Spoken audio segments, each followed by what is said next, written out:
Welcome to the channel, and welcome to this 2,000 point game of Warhammer Old World. It's Wood Elves versus Orcs and Goblins.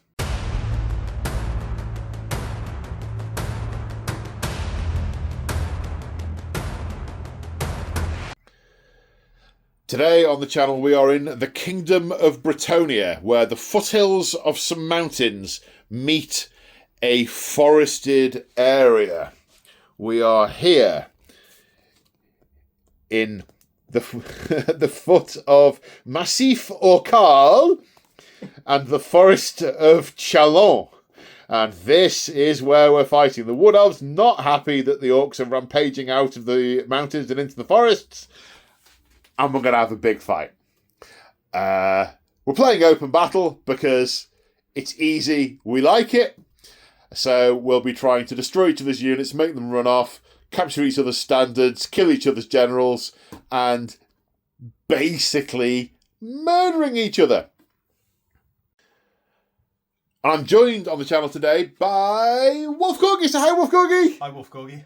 You've brought your Wood Elves again. I have, And yes. you've brought a special Wood Elf this time. You've got something new to take out for a spin. Yes, painted a dragon up, so we'll... Hey, this is our first dragon on the channel, I think. I mean, I've got a zombie dragon, but I don't think it's ever seen the table other than in a practice game. And AOS doesn't have dragon. This is our first dragon. Yeah, I'm the first person dirty enough to bring a dragon on the table. No, not at all. It works. Why would a Wood Elf Lord not bring his dragon to the fight to kill the orcs? Yeah, I think... Yeah, And I brought a giant. I don't think it's going to be terrible. We'll see. I don't think it's going to be terribly unbalanced or over the top, but we'll see. Yeah. No, I'm looking forward to it. But dragons should be. I mean, you pay the points for it. Yeah, it's not cheap. It is not cheap, and you'd expect it to be commensurate with its value. And there's all sorts of shenanigans and things that can be done. I mean, last time... Oh, no, Gambit has a bone dragon. I was thinking, it does, doesn't it? last time, I mean, no spoilers, Well, but... bits of bone dragon. Yes, bits of bone dragon. Yes, quite. Yes, no living dragon. But on one of the previous battle reports, I found a way around that for the first time, so they're not unkillable by any strip. Well, it was already dead, so... Anyway, I'm definitely in danger of rambling in all sorts of different directions today. So, open battle, dragon, no tree men this time. It's all elves, isn't it? Yeah, all elves. I'd like to say it was theming, but once you put a dragon in the list, there's not much space for Not much space for anything else. How many points are you up to now if you were bringing it all? 2.5, 3... I think it's like you were discussing with James. It really depends on how much magic items, whether you make it a level 1 wizard or a level 4 wizard. I was reflecting on that previous game that a 4K game should be a 3K army with hard characters. Yeah, but I digress completely. Okay, so hey, when you get to 3K, we'll have to do a 3K game. Looking forward to that. Exciting! Let's take a look at the armies. Okay, so here we have 2,000 points of Wood Elves, and they look glorious and green, and sort of russet, and blonde, yellow and russet and green, yes, and white. They look glorious. All right. I do actually have a more foresty painted eagle, but Stephen's just part of the family now. Stephen's part of the family. He could do with a tiny little red spot on his beak. Yes. Tiny little red spot. Yeah. Do you know what that red spot's for? No. This is one of the few things that from my marine biology degree that persist. All right, we're going on a tangent here for a second, folks. That red spot on the beak of a seagull, when they return to their nests to feed their younglings, the chicks tap on the red spot, and that's the symbol to the parent to regurgitate the food. It's like a please vomit now switch on a seagull's beak. Yeah. Anyway. Yes, so 2,000 points of Wood Elves. Right, what are we looking at, Mr. Corgi, sir? Right, so we have a Glade Lord on Forest Dragon. Oh, yes. This is the aforementioned glorious dragon. This is This is a combination of Wood Elf, High Elf, and Stormcast Eternal, isn't it? Yeah, so it's the main dragon. The dragon is Storm Drake Guard. Yep. Pro tip, very cheap on eBay compared to getting a dragon anywhere else. You heard it here, and probably lots of other places, but yeah. Yep. Yeah, oh, I'm sure I'm not the first person to discover that. I'm sure people are using it all over the place. Yeah, okay. It's a really nice model as well, actually, and it meant I didn't have to work with the old Red Dragon. As much as I like the look of the old Red Dragon, I didn't want to work with that. I've got one of those on the shelf, and it will involve a lot of pinning. Yeah. It's a whole new skill that I didn't want to learn. Yes, okay, I think he just called me old, but yeah. Okay, so you've got the Glade Lord on the Forest Dragon. This is your general, presumably. Yeah, general. He's got the Sword of Might, which is a common magic item. That's +1 strength. Magical attacks, and -1 AP. Yep. He has Talisman of Protection. 5+ ward. 5+ ward. And then a Wood Elf specific one, which is the Mantle of Rebirth, which gives him a 5+ regen. 5+, right, so... And what is armour save? Has he got heavy armour? No, he's got light armour and a shield. Okay, so we've got 5 up, 5 up, 5 up. Yeah. 3 5-ups. Okay, but presumably he's got loads of wounds and good toughness because of the Dragon. Yeah, so he's toughness 6 with 9 wounds. Whoa. So hopefully it should be reasonably survivable. Yes, you are just unfortunate that my painting schedule has meant I'm going to be using my new things, but we'll come to that. Okay, so he's a beat stick basically. Yeah. He's good. And presumably the Forest Dragon has a breath weapon. It does. It's not fire though. It's like an acidy type thing, isn't it? Yeah, soporific. Soporific breath. What does it call it? Yeah. Yeah, soporific breath. Sleepy buys. Yeah. So it's only strength 2, but you can't take armor saves against it. Yeah. Because breath. So that's the dragon. What else are we looking at? So if we stay on with the characters, I've got a level spell weaver, which is level 3 wizard here. Yes. On foot with a lore familiar. Yep. So you picked the spells. Yeah, I picked the spells because I struggle with too many variables as it is, and I always got spells that I then didn't know what I was going to do. What lore has she gone for? So I've gone for battle magic. Okay. And I've gone for fireball. Yep. Curse of arrow attraction. It seemed appropriate. Yep. And then oaken shield, which should be really useful every turn. That's a ward save one, is it? Or is it a regen? 5 up ward save. Yeah. Which should be helpful. Okay, good stuff. And that looks like your battle standard bearer. Yeah, I brought my battle standard bearer. So he's got battle standard with the war banner. So it's +2 rather than +1 to combat res. All right, 1 for being battle standard bearer and 1 for being the war banner. Yeah. Plus 1 for having a banner in the unit. Yeah. Yeah. I remember these guys. Yeah. I've gone for the very similar thing. So he's got Befuddlement of Mischiefs still, which takes 1 off your initiative and 1 off your weapon skill. Yeah. Do you know, after James's Rune of Confusion and Rune of Hesitation, which just turns everything off, that feels like a trip to the beach. Yeah, it's not. It's like the dwarf unit, but not as good. Yes. And then he's got an animal aspect. He's got Aspect of the Hound, which again is a wood elf thing, which gives him and his unit rerolls to 1 in combat. To hit or wound? To hit. Rerolls 1 to hit. Okay. Is that all your characters? That's all the characters. Okay. And then onto core units, I've got 2 units of Glade Guard, which are archers here. They've both got Fire and Flee and Vanguard and Poison Arrows. So they've got the Poison Bodkins. Yeah. They're Poison Arrows. Hagbane Tips. Hagbane Tips. Nice. 20 Eternal Guard with the Spears, so they can fight in the full 3 ranks. Apart from that guy, you don't get to fight. No, you don't get to fight. You don't get to fight. That's Dave. Dave's likely to die before we get to combat. Sacrificial Dave. Sacrificial Dave. 2 units of Wild Riders. These chaps here. Hunting Spear, Light Armour, Shield. You've gone for a sort of more noble and angry aesthetic, haven't you? Yeah, I'm not a massive not a massive fan of the sort of official models for it, and also it makes them more visually distinct from the Sisters of the Thorn behind them. Yes, they do. Yeah, they do look awfully similar. The only thing that makes those different when you look at the GW pics is the Sisters of Thorn are on white stags rather than brown stags. They've had to paint them differently to get the difference out.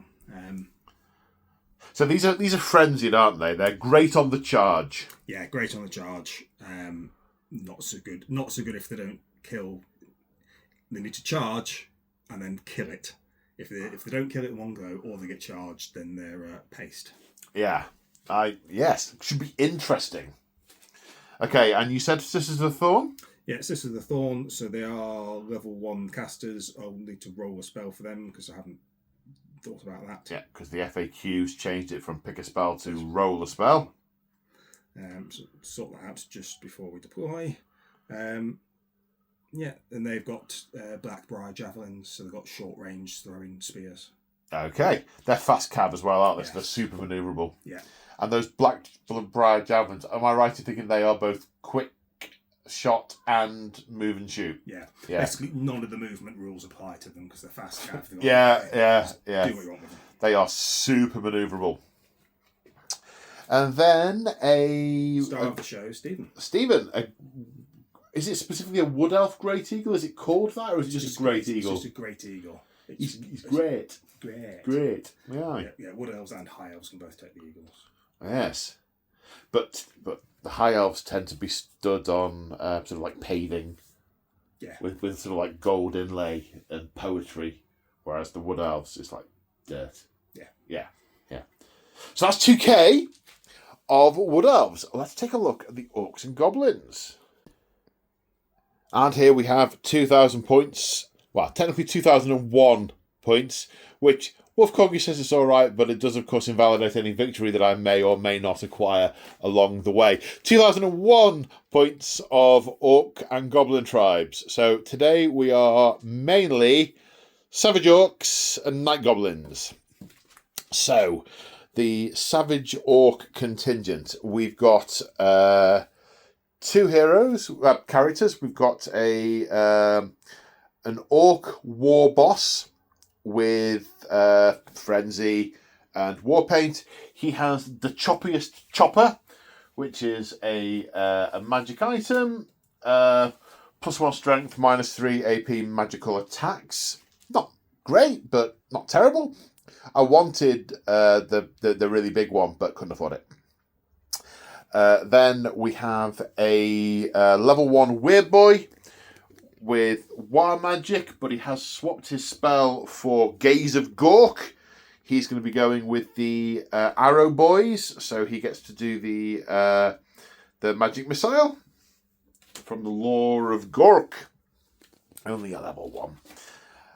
Then we've got 10 Savage Orc Boar Boys, so they are frenzied, and 20 Savage Orcs with shields and throwing spears.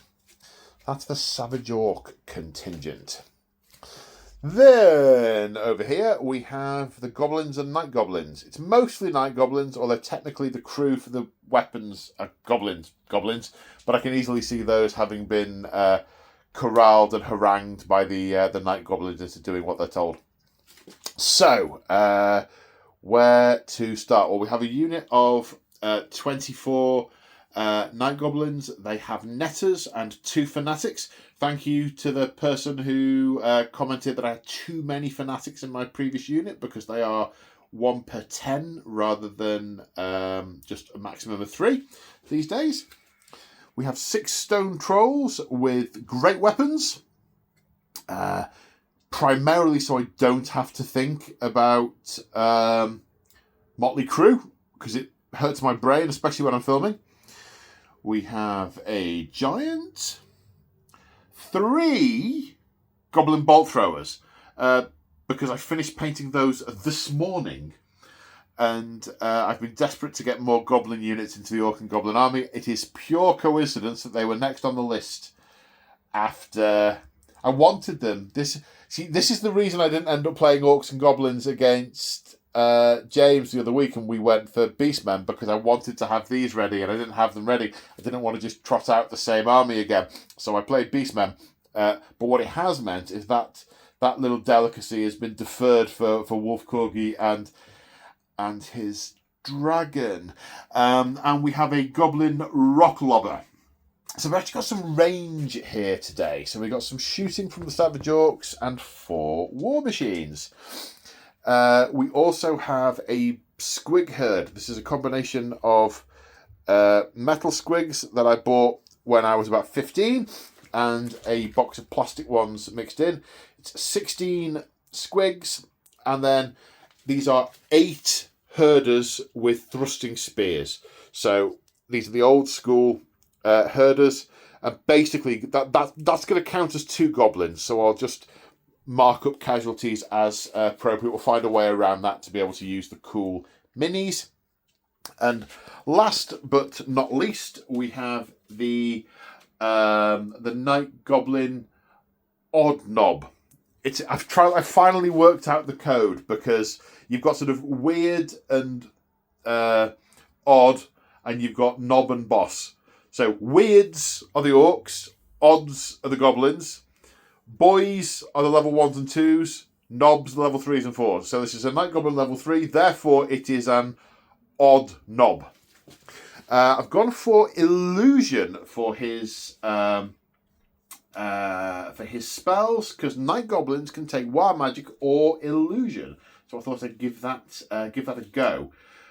He's got Column of Crystal, which should make for some interesting line of sight shenanigans and blocking charges for big cavalry units and stuff. So that could be quite fun.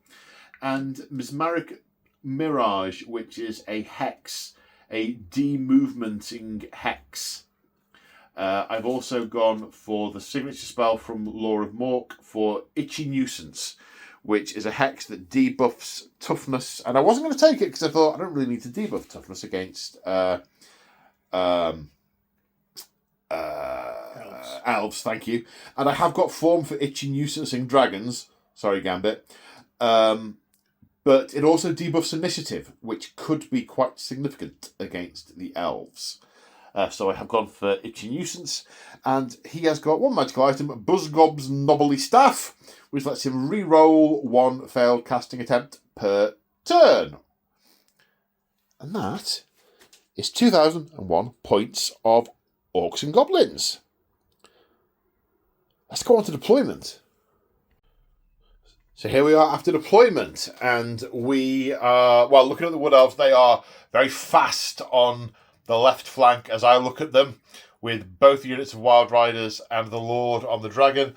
Then in the centre we have the solid block of Eternal Guard with Battle Standard Bearer and, I want to say Spellweaver? I think so. Spellweaver. Glade Guard in the Wood. Glade Guard in the Wood. Then Sisters of Thorn and Stephen in the open, ready to charge at the enemy. Do you want to talk me through your rationale, please, sir? Yeah, it's as you've said it really. Archers in the woods, spearmen in the centre, reasonably fast stuff on the flanks, with Stephen potentially going for the war machines. Okay. If he doesn't get shot down first. Yeah. Because he's very quick and very irritating, so he's going on the barbecue as far as we're concerned. Yeah. Okay, so my deployment, relatively straightforward. So I'll talk you through it first, then talk you through the rationale. So over on my left, we've got the Savage Orc Boar Boys and the Giant. Savage Orc Boar Boys, because I suspected that's where those cavalry will be going, and they have counter charge, and I need to be able to charge. The Giant could go that way, but he's relatively resilient. He might be able to take a charge from those guys and then cause them some issues. He might die in one go, but he might not. Then here in the woods, we have the Night Goblins. They don't have move through cover or anything. The woods are a problem for them, but it was where I wanted to put them, and what's the point, where I wanted the fanatics to be around all of this stuff. They were done, these and they were done quite late on in the alternating deployment. The Shaman, come on, Paul. The Odd Knob has ended up in this unit. I have a notion of keeping them separate. However, most of his spells are fine from casting in there. There wasn't a huge amount of other space. And I didn't want him here and have line of sight blocked by the wood, or here and line of sight blocked by the wood, or blocking the line of sight of this rock lobber. So it's gone in the unit. Then we have the rock lobber, because I wanted to be able to throw it at them, specifically them.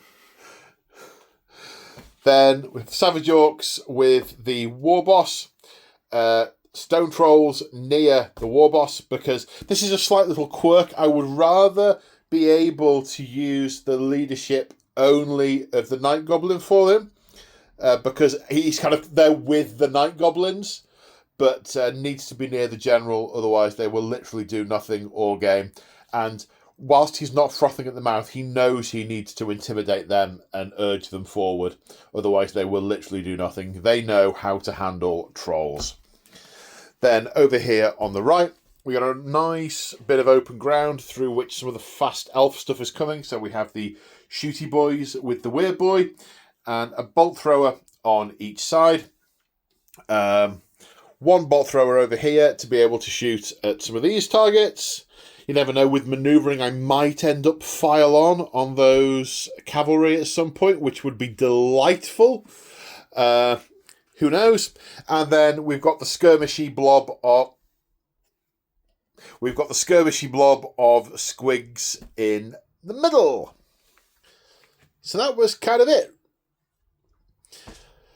Wolf Corgi dropped first, so we need to roll off for first turn and then do our Vanguard moves. Best of luck, sir. So. 1 + 1 2. I'm going first, so you can make your Vanguard moves with that in mind. Da da da. Vanguard moves complete. This unit of Glade Guard have stayed where they are. That unit have slunk back a little bit to get out of range, or attempt to get out of range of some of the Orc and Goblin range. To get out of it. Yes, range. Okay, let's go on to Orc and Goblin, turn 1. Okay, so the Trolls were not stupid. They're doing what the War Boss says. And this is where we are at the end of the movement phase. The cavalry over here have moved. The giants moved along with them. These guys have also moved, not quite out of the woods.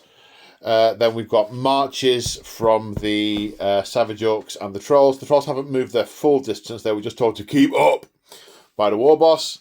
Then we've got marching from the Squig Herd and regular moving from the Arya boys over here, who do want to be able to shoot. Okay, so speaking of shooting, there is some shooting to be done. First of all, we're going to attempt to cast a magical vortex. We're going to attempt to cast Column of Crystal, which goes off on a 10+. I'm a level 3 wizard, so it will cast, get +2 to the roll, and if I wish to, I can use Buzzgob's Knobbly Staff. So that's a 5, 6, 7, 8, 9. That's failed to cast. I will use Buzzgob's Staff to try and get the 10. No. The Column of Crystal fails to materialise. That's all right.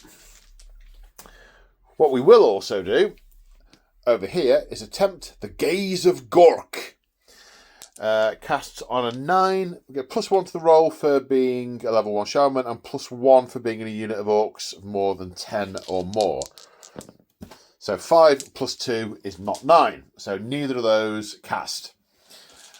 Right, then we've got 5 Arya boys are going to shoot at the eagle. I've moved. More than half range, so I'm hitting on 6s. 1. Strength 4. Toughness 4? Yep. 4s. No. No damage done to the eagle. We will then have a go with a bolt thrower at the eagle. More than half range, so hitting on a 5. No. Second bolt thrower, eagle. No.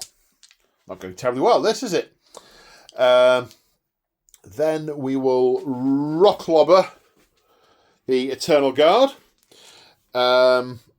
I can draw something of a line of sight to them, but not to the centre of the unit. So my interpretation of that is because I can't see where the rock is going to land, that it's basically blind fire shot. So I need to treat it as such. So scatter dice. 10 inches, that nothing. Crump. We've put a small crater in the ground. Okay, are there any penalties to shoot at that unit with normal shootage? This one? Yes. Nope. Okay, in which case, this bolt thrower can see the right-hand rank on the end, so we will attempt to shoot at that. Again, more than half range, so 5+. I'm due 1. It's 1 in 3. This is the third one. I'm due. No. Mork said no.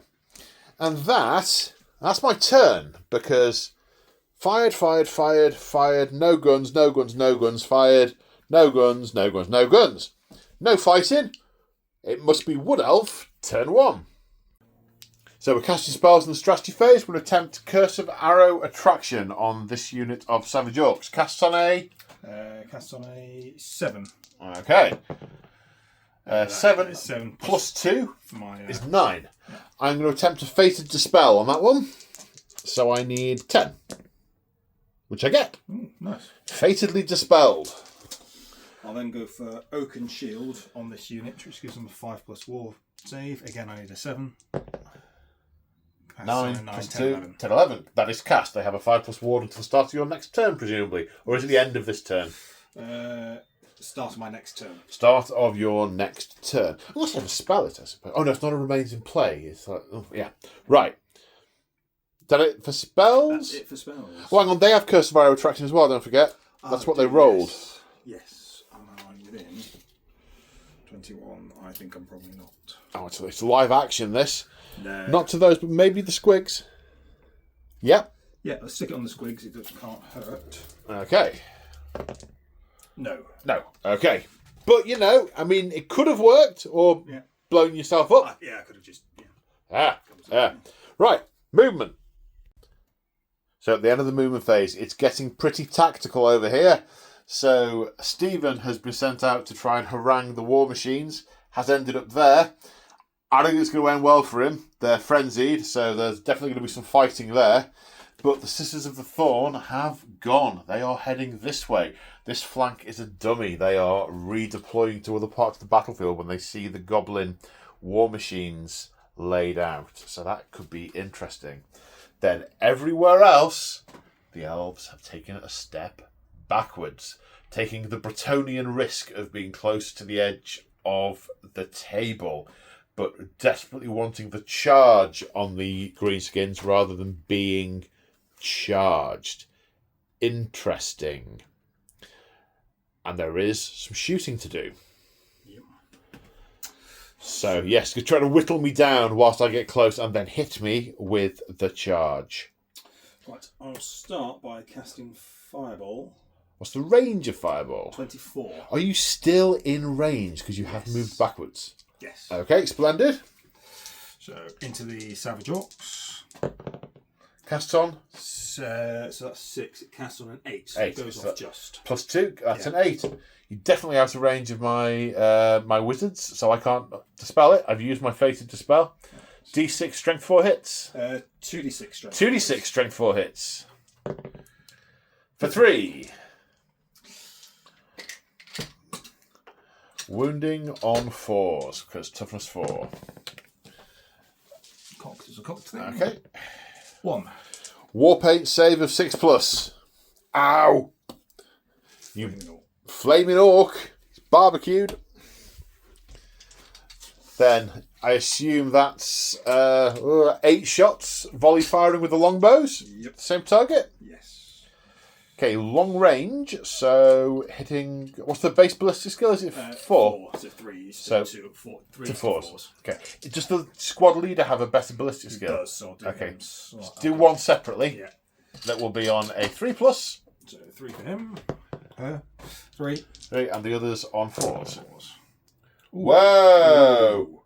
Right, and these are poisoned. The 6s are strength will be +2 to wound. Yeah. So they are strength 3, toughness 4, so 5s. 1. And then the poisons will get +2, so they need 3s. So 3 total. No way. 1 was a 6 there, wasn't it? So that's armor bane, so AP 1 on that one. Right, so the armor bane goes straight through my shields. The other 2 will get 6 up shield saves. And then 3 war paint saves of 6+. Make 2. 2 die. The Savage Orcs being peppered with fire. Do they have a ranged attack? They do, but it's quite short range, isn't it? And they haven't got the angle. Okay, so I think you've just got those Glade Guard. Yeah. So same again here. What are they going into? Go into the Orcs. Okay. A3 and the rest 4s. So that's a miss. That's a miss. That 3 is also a miss. Thank you. Okay, so that's 3 poisoned. No, poison's on the wound. Roll. No, we're talking. Oh, yeah, of course. It adds to the wound roll. Yeah. So the 2 that were not 6s will wound on 5s. So 1 of them. The others will wound on 3s. So it's 4 of them. Okay, so I don't have any armor on these guys because they're not carrying shields. The war paint saves of 6+. 3. 1, 2, 3. 3 of the Arias dead. Is that your turn? That is my turn. Right. My turn. And I need to do Thinky. Because Night Goblin Thinky. Yes. He's not a total nutter yet. He's not in range of charging. He can still kind of think, no, go that way. And such. Although there will definitely be a charge over here because Frenzy. Yes. Right. Stupidity. Are you stupid? No. Goodness me, they would have passed on their own leadership. Super intelligent this time. Yes, they are adroit. Cunning this time. Indeed. Right. So, hexes. I think all my hexes are out of range. I've got 15-inch range on both my hexes. So, yes, the hexes are definitely going to be out of range. So we're on to movement. There will be a charge. What's Stephen's charge reaction? He's going to have to hold because if he flees, he'll go off the board. Yeah, well, he'll go off the board, but he'll get killed and eaten if he holds. Yeah. No, I'll have him. Helping you. The agony of choice.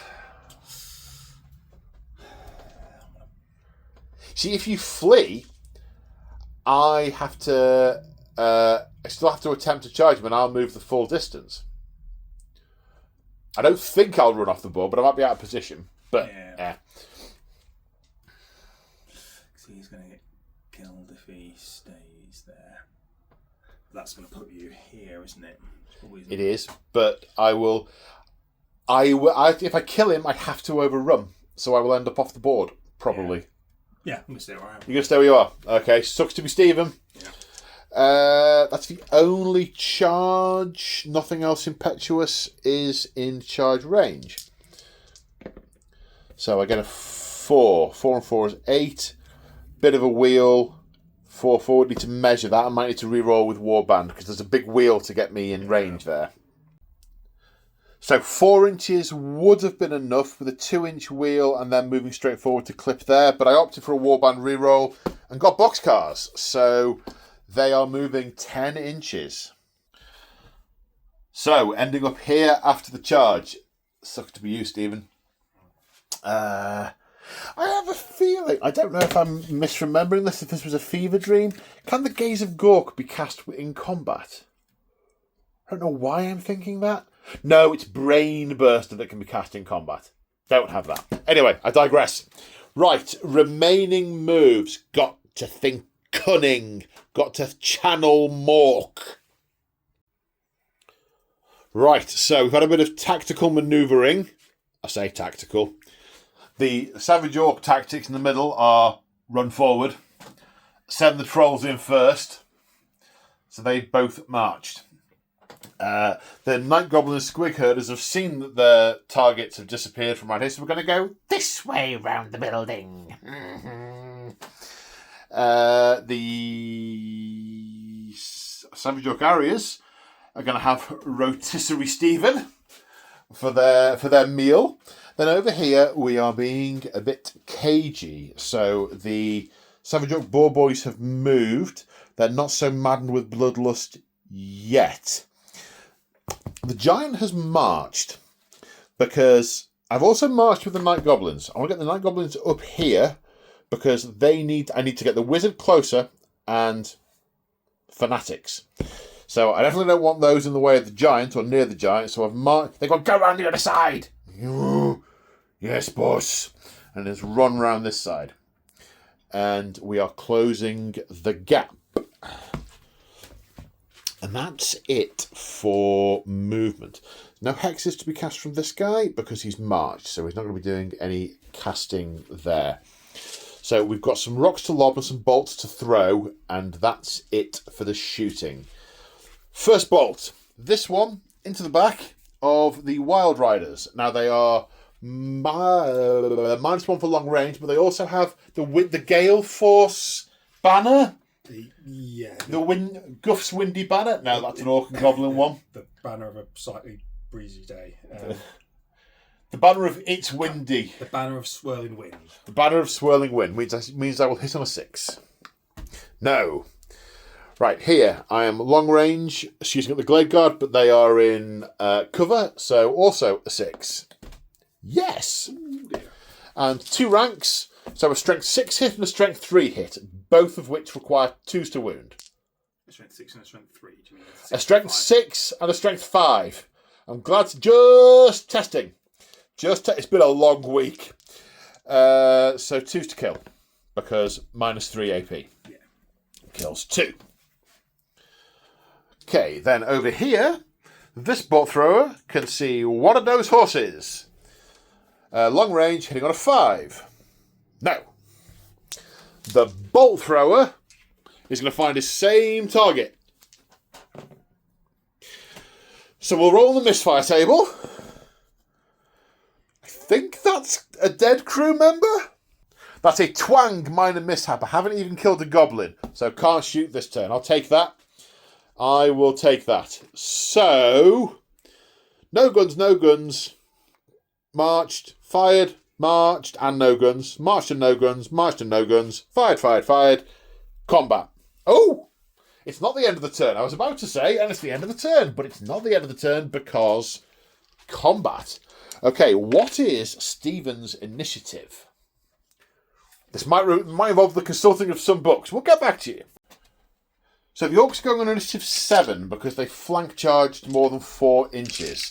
Taking account frenzy and who's in base to base, the Weird Boy has the same profile as the others, so all going together. Weapon skill of 3. Is his 3 or 4? 4. So hitting on 4s with Weapon skill 5. Weapon skill 5. So hitting on 3s still. I mean that's a lot of not. Sorry, hitting on 4s. That's a lot of not 4s. Strength is 3. Do I have extra strength on the chart? I don't think I do. I'm conflating beastmen here. Choppers, close order, ignored by Goblin Panic, impetuous warband. I'm strength 3, toughness 4, so I'm wounding on 5s but re-rolling 1s because of choppers. 1 wound, re-roll the 1. 1 wound. He takes 1 wound. He takes 1 wound. Right, Stephen's fighting back with his weapon skill of 3 attacks, doing them all together because the armour's not relevant. So hitting on 3s. 2 hits. Strength? Strength 4. So 4 to wound. 1 wound. Ward save of 6+. No. Kills an orc. And now a stomp. So that's just a wound on a 4+. No. Okay. So you did 1 wound. I did 1 wound to you. I've got 1 rank. I've got a banner. Am I close order? I'm close order, and I most definitely outnumber you. So that I get a total of 5 to your 1. You lose by 4. Which is leadership? 6. 6. Okay, so you need Snake Eyes. No. So he runs. I have to pursue. And I will go straight off the table. Straight off the table. And I will pursue you. Anything... Well, Snake Eyes, I'll stay on the table. No, I go off the table. I'll be coming back onto the compulsory moves phase of my next turn. As the Savage Orcs run off the table, chasing down their lovely meal of rotisserie seagull. Right, let's go on to Wood Elves turn 2. Yes, it's Wood Elves, that's the one you're playing, and it's turn 2, the turn that we're currently on. Yes, Wood Elf turn 2. So, we are in the conjuration step. At the start of turn, the fanatics were released over here. In the compulsory movement phase, they will move 2d6 inches in a direction of my choosing, which may well be into the path of oncoming mounted elves. We won't know till then. Or it may stop Mr. Wolf Corgi from charging this turn. Decisions. Psychological warfare. Yeah, from... They're frenzied, so they've got to charge. They've got to try the charge. Oh, yes. I have no choice. I can't hold back. oh dear. I thought the best I would get out of there is making you not charge, but... Well, to be fair, actually, I haven't thought this through. Well, the Night Goblins clearly thought it through, but they're going to counter-charge because that's what they do. So I think you'll be all right, actually. I think the Night Goblins are screwed up there. Excellent. Right, so we are now on to Conjuration. Arrow Attraction first, is it? Or are we Oaken Shield? Oaken Shield first. Oaken Shield, cast by this. Yeah, is 6, 7, 8. What's it cast on? 7. 7, that is cast. You can have that. And then same mage going to do Curse of Arrow Attraction into the Savage Orc. Yeah. Boys. What's it need? It needs 7. Again. 7. I've got so 9, 10, 11. You can have that. And then they're also going to do Curse of Arrow Attraction onto the Trolls. Counts as bound level 1, I believe. Yes. Boxcars. It cannot, because it's a bound item, cannot be unrelenting forceness. And they have magic resistance, but not that much. No. So, yeah, these are both drawing the attractions like the proverbial draws flies. Yeah. No, they're drawing the arrows, not the attractions. They're not attracting attractions. That would be weird. It's like, oh, what have we attracted today? Oh, the Curse of Apple attraction. Oh, why did we do that? Be quiet, Paul. Any more spell casting? No, that's all my spells. Thank goodness for that. Let's go on to movement before I say anything else ridiculous. So, charges have been declared. Mr. Corgi, sir, would you run me through again? So, the Dragon and the Wild Riders are charging the Boar Boys. The Wild Riders have no choice. They have to charge because they're frenzied. I will counter-charge. Again here, frenzied has to charge, but it's what we're doing anyway, into the Savage Orcs. Hold. And that's all my charges. Because the Wild Riders, I had thought they were going to plough into the Trolls, but they've got some decent shooting weapons, and then your plan is to move them up for manoeuvrability in later turns. Okay, interesting stuff. Right, countercharge. I countercharge D3 plus 1 inches. Paul, the player, wants this to be low. The Orcs, on the other hand, not so much. 4 inches. So the Boar Boys countercharge to here, starting with the Dragon. You need a total of 14 or more. That's at least 15 because he's got a movement of 10. Movement of 10. Okay, so he's in. Right, we move them all once you know who's in. These guys. Their movement's 9, plus 5 is 14. That's in, plus Swift Stride for manoeuvring. Yeah. Swift Stride for manoeuvring. 6. Yeah, they are, as we say, in. And then here. This is a longer charge. That's going to make it 3 plus 9. Swift Stride. So yeah, Swift Stride. 3 plus 9, 17. Caps out at your maximum. Which is enough, actually. So yeah, there'll be... Yeah, a little bit of a wheel. We're not quite fully aligned, but that will be enough. Yeah. Okay, let's move them. So at the end of charges, these Wild Riders have ended up here with the Savage Orc Boar Boys. Savage Orc Boys. And then the decision, because there was plenty of move to go either way, but because both units made it, and in order to maximise base-to-base contact, the dragon has had to go on this corner or that corner, which means either in front of the giant or in front of the fanatics. And this is where we have ended up. Has moved through cover because it's a forest giant. Dragon. Forest giant? It's a forest dragon. But now we go to the compulsory movement phase. So, the fanatics each move 2d6 inches in a way I choose. This first one, 12 inches. The second one, 5 inches. So, they end up here. One having passed through the Wild Riders, one not. They will take d6 hits. Come on, Mork. Mork, I hate you. You suck. Because you hear the sigh of relief from there. All right, kills one on a 2. Strength 5, AP -3. It's a 2. You will get a ward save. I think you've got tattoos of some kind. I've got tattoos. It's a 6-up ward, I think. Yeah. Go on, let's have a 6. No. Well, that could have gone better. For ease, take him out. Right, okay. I might have to combat. You say ease, I don't know. But yes. Yes, indeed. That's going to be... Yes. They're giggling so hard right now. Giggling with malice. Right, it is now remaining moves.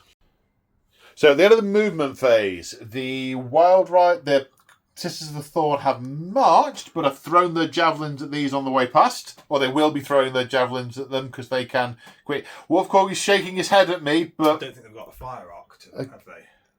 Because you shoot at the end. Oh, right. Okay, so you've elected to forego the shooting, rather. Now, if you had them deployed in skirmish formation, they would be. Would be, yeah. So they aren't going to be doing that. Slight continuity error there.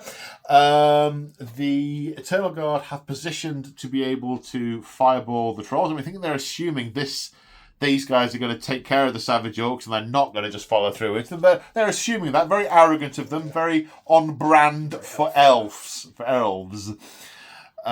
So getting ready to do lots of shoots at the trolls who have Curse of Arrow attraction. The only other move is also very on brand for the pointy ears. They've stepped back out of the forest, so the Arboreal Gloom rule means they can neither shoot nor be shot at. So they have effectively acted as a lure and neutralised the units I have on this side of the table. If I get that far, because, there's going to be a lot of death and violence and stuff. So, shooting. Yeah. Where are we starting, sir? So, the Glade Guard into the trolls. Okay, 8 shots. Are you below half range? Within 15 inches? That looks like 15 inches. Yeah, 16, so, 2 on the champion and 3s on the rest. So, champion. And 3s.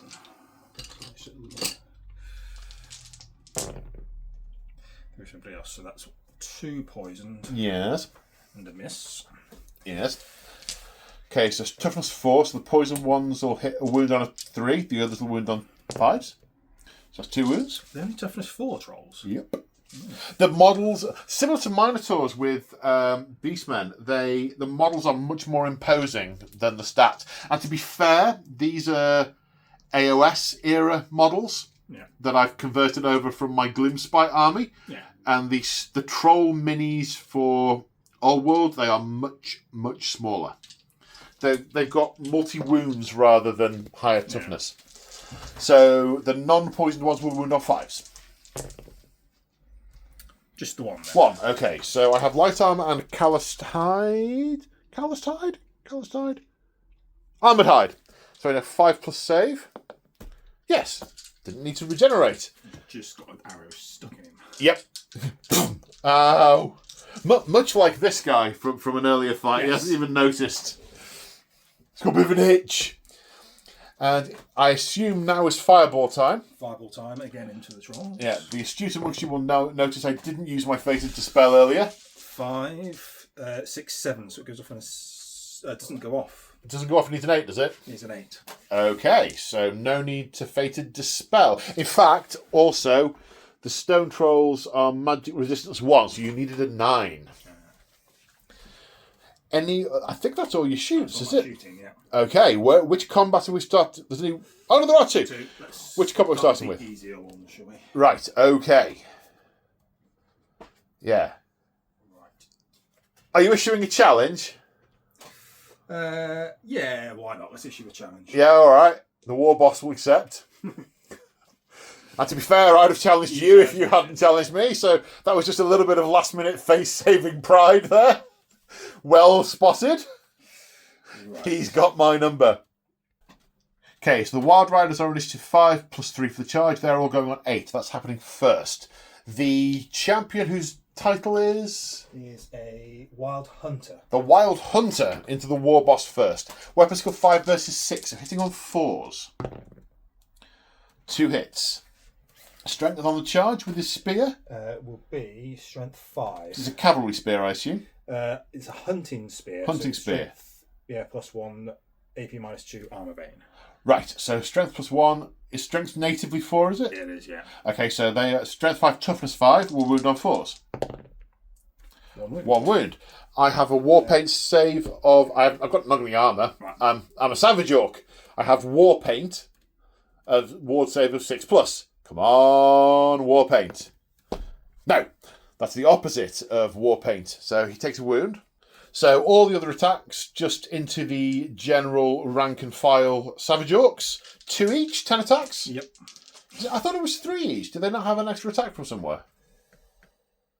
No, 1 attack. They do. So I've got 1 more attack with the other guys. I thought they hit harder than that. Yes, because they've got Furious Charge as well. Right, okay. Roll the extra attack for your Master of the Hunt. No. Misses. Okay, so this is going to be 15 attacks, not 10. Yeah, when you said 10, I thought, I'm sorted here. I thought they were nastier than that. And on narrative event, these were just deleting things every word they charged. Okay, the signature sound of a GW tube there. Right, weapon skill is going to be higher than mine. Yeah, so 3s. Hitting on 3s. Have any rerolls for anything? No. And there's a 2 there as well, buddy. Strength 4 plus 1 on the charge 5, so there's 3s. Yeah. This is much easier to wound. Yeah. 1, 2, 3, 4, 5, 6. So 6 ward saves of 6+. This is gonna sting. Oh, I passed 2 of them. Well, that's not too bad. 4 die. Now you have 6 horses, one of which has to go against the war boss. So against the war boss. Hitting on a 4. Definitely not that. No. And what's the weapon skill of the horses? Weapon skill of the horses is 3. Hitting on 4s then against the Savage Orcs. 2 hits. Strength of 3? No, strength of 4. So 4 to wound. Nothing. Nothing from the horses. Okay, it's my go. I have 4 attacks against the Hunt Champion. My weapon skill is 6, so I'm going to hit you on 3s. I don't have anything to redo that. I am using the choppiest chopper, so my strength is currently 6. 2s. At -3, so 2 ward saves, I believe. Yeah, 6s. No. No. So he does 2 wounds on the Hunt guy. The extra wound will count for combat resolution. Right. So if you take him out and just mark up an extra wound at the back so that we don't forget it. Then I lost 4 Savage Orcs. There are 9 there who would be fighting. One of whom is a champion, so 10 attacks -4, 6 attacks. I'm fighting in 2 ranks. This isn't going to hit very hard. They need the charge to be doing anything much. Going to hit you on 4s. Toughness 3? Yes. So wounding you on 4s. 1. 5. Is there any AP on it? Nope. So 5 up for light armour and shield. Yes. As I said, not doing very much. Okay, so you did a total of 5 wounds to me. You Banner. have a banner. Are you close order? Don't think. No, I'm open order. You're open order. Okay, outnumbering is only a thing for infantry. You don't have any ranks. You got a total of 6. I think I'm close order.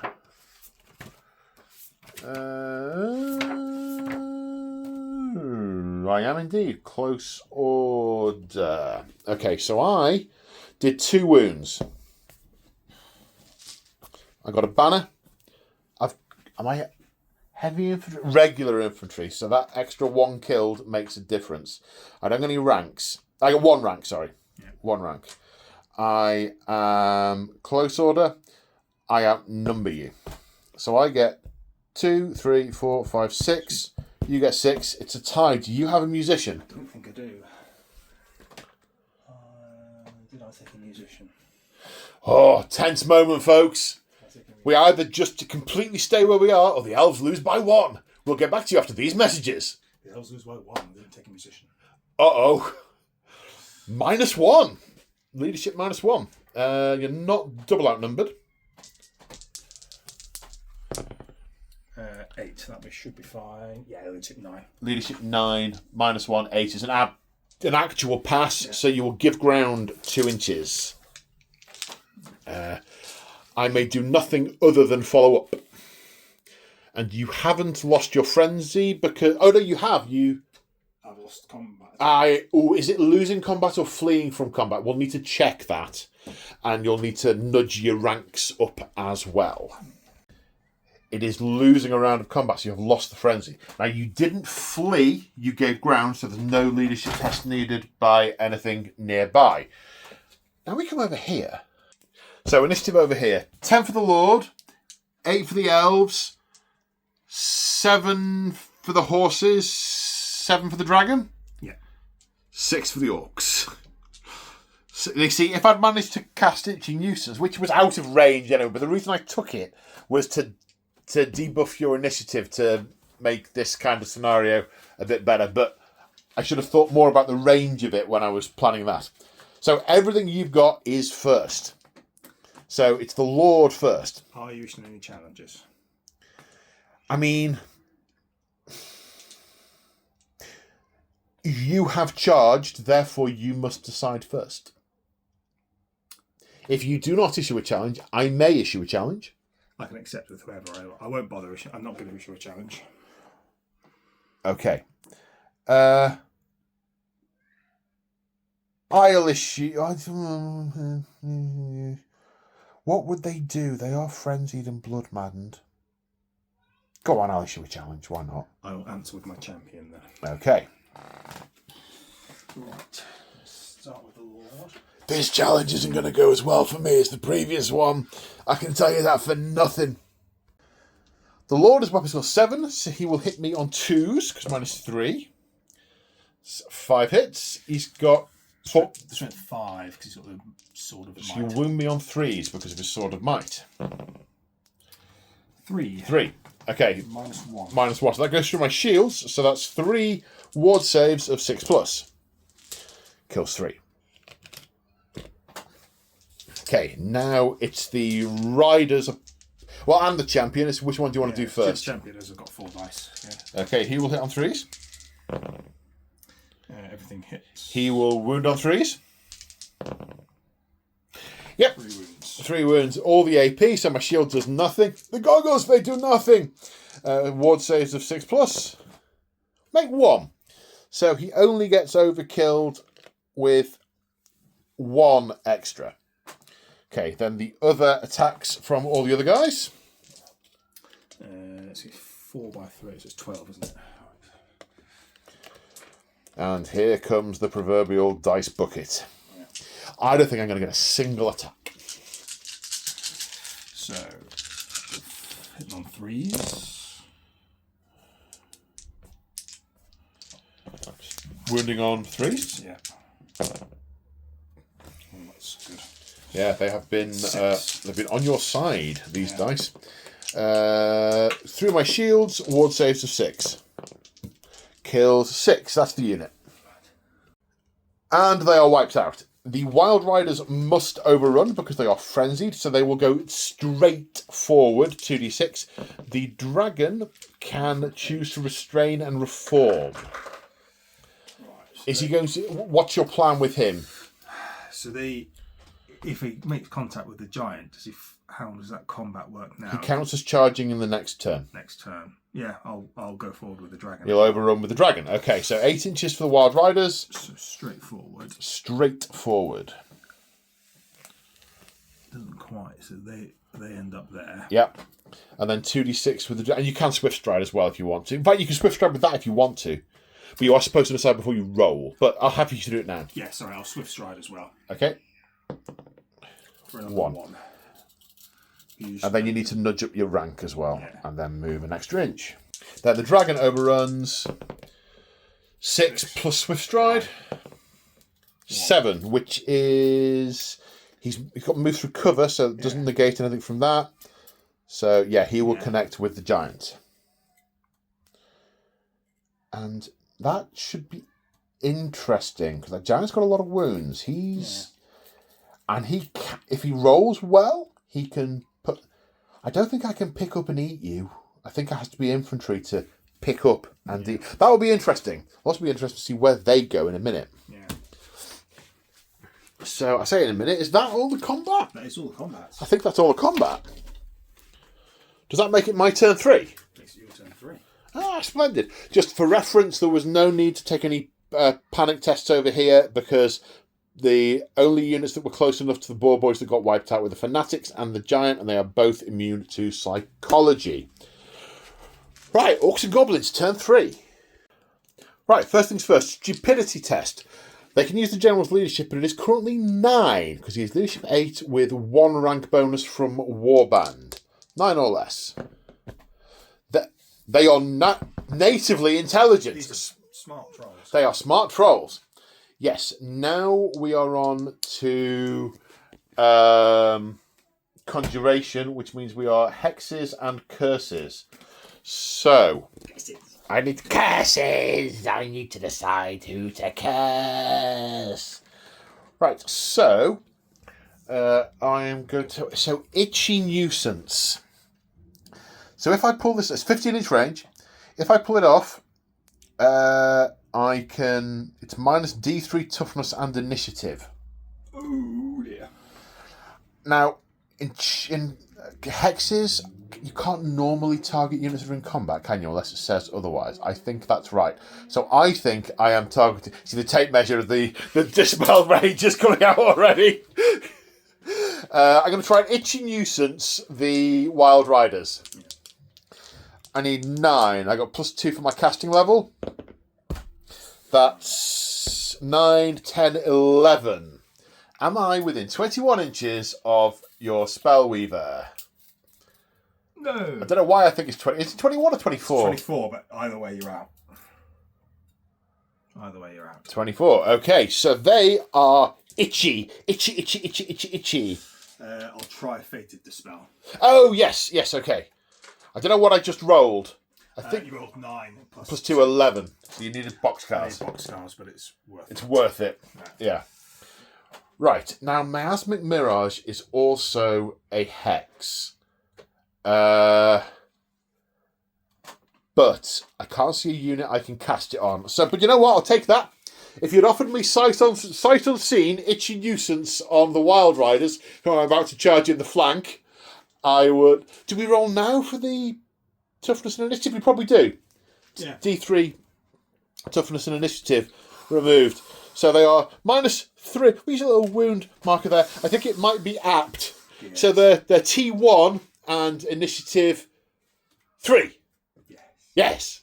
Yeah. And they're about to be flank charged by goblins. But I'm afraid of you, but I outnumber you. Yeah. But then again, I might get smashed to bits by Fanatics first. Ha! It's all so interesting. Right. They are impetuous, but they're not close enough to anything to charge it, because technically they're close enough to that, but they can't get to it. As much as I don't want to, I think the trolls will... No, they're not close enough to charge the Eternal Guard. I don't think they are. They are... I'd have to wheel 3, 9 inches. I think I am more than... I need to measure that before I decide whether or not I'm going to do it. Am I more than 9 out? Yeah, I'm out. And go through those woods, I would be out. The trolls cannot charge. So there's no charges other than them charging them. What's your charge reaction? Can I counter-charge? I don't know if it's front arc only. I imagine it's front arc only. I imagine it's front arc only. We will have to check. So you can't counter-charge because it is front arc only, and you may not flee. I think this may well be, this bodes to be the most glorious day that these night goblins have ever seen. They're going to get killed by fanatics now. We'll fail the charge. I don't think I can fail the charge. Femork! 9 inches! So we have ended up here, which I'm very happy with. Now you'll notice I clipped the woodland there. We went back and checked. That means I would have had to have used the 2, not the 5 on the dice, but 6 inches was still enough to make the charge. And I could have warband re-rolled anyway. So they are there. That is going to be very interesting. It's going to be difficult to hit them because they're high weapon skill, and I'm afraid of them. You won't be afraid if they're not. You outnumber me. That's a very good point. But the high weapon skill. And I might even throw the nets over myself because I've got netters. We'll see how that goes in a minute. I should have mentioned that at the start. Yeah, netters. There's netter models in there. But I'll go on to the compulsory movement phase. So the easy bit, these guys have come on where they came off. They will move normally now. But now the fanatics are going to do fanatical things. Please go that way. Please go that way. Come on, goblins. It went that way. 5 inches that way. And ends up here. Then the next one. Oh, dragon. That'd be awesome. Or in front of those things. Yeah, anything. Anywhere except here. In fact, just roll. I think that means just 8 inches that way. Because it's the little arrow we use. So 8 inches that way. Chain round his neck and kill himself. He does. A double kills him. Well remembered. He dies. I misremembered that. I thought the hit might have done that, but I remembered. Yeah, you're right. It's the double. Okay. I do have another unit of these. I might be building those tonight. Oh, so much fun. Right. Now it's remaining moves. So, after remaining moves, the trolls failed their enemy sighted test and have just manoeuvred to get position on these for next turn. And the squig herd has marched. These guys also marching. They may place some effect in later turns, possibly. Nothing else moving. I've got line of sight for everything.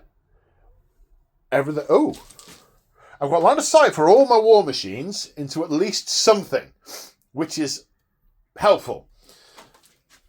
So this unit is actually going to be firing into the side of those Glade Guard. So the arrow will travel down the file, because they're in the side arc. This is in the front arc and can only see the 2 on this corner. These are in the front arc of that and can only see those 2 at the corner there. And the rock lobber will lob a rock over there and see where it goes. Now, last time it moved 10 inches in that direction. So if history repeats itself, that would be perfect. I think it will kill the trolls, is what I think it will do. Okay, so here we are over half distance and -1 to hit for being in cover, so we need a 6. But it'll be a big 6. Yeah. No, it wobbled. This one will also need a 6. No. This will need a 5. Oh, but more than half the unit's obscured, so it will also need a 6. No. So nothing happened there other than me dropping the dice on the floor. The stone thrower will target the centre of the Eternal Guard. A 4-inch... Oh, hello. That needs measuring. Right, 1 fully hit, 3 partially hit on 4s. 3 hit in total. Nothing under the hole, so it's all strength 4 -1. Wounding on 3s. 2. 2 at -1, please, sir. So 6s. 1 pass, 1 fail. And then a ward save of 5 up. Indeed, because of oaken ramparts. Earthen ramparts? Oaken ramparts? Oaken shield. Oaken shield. You basically had a bit of tree on your forehead that protected you from the rock. Yeah. Splendid. Have they actually hit anything? All four of them? New model curse. New model curse. I killed 2 elves over here, that's it. Hooray! Alright, you can't fight because you marched, you haven't got any guns, and you didn't march. You're the same, you're in combat, blah, blah, blah, blah, blah, blah, blah. We must be on to fighting. Right, it's where we start now that's interesting.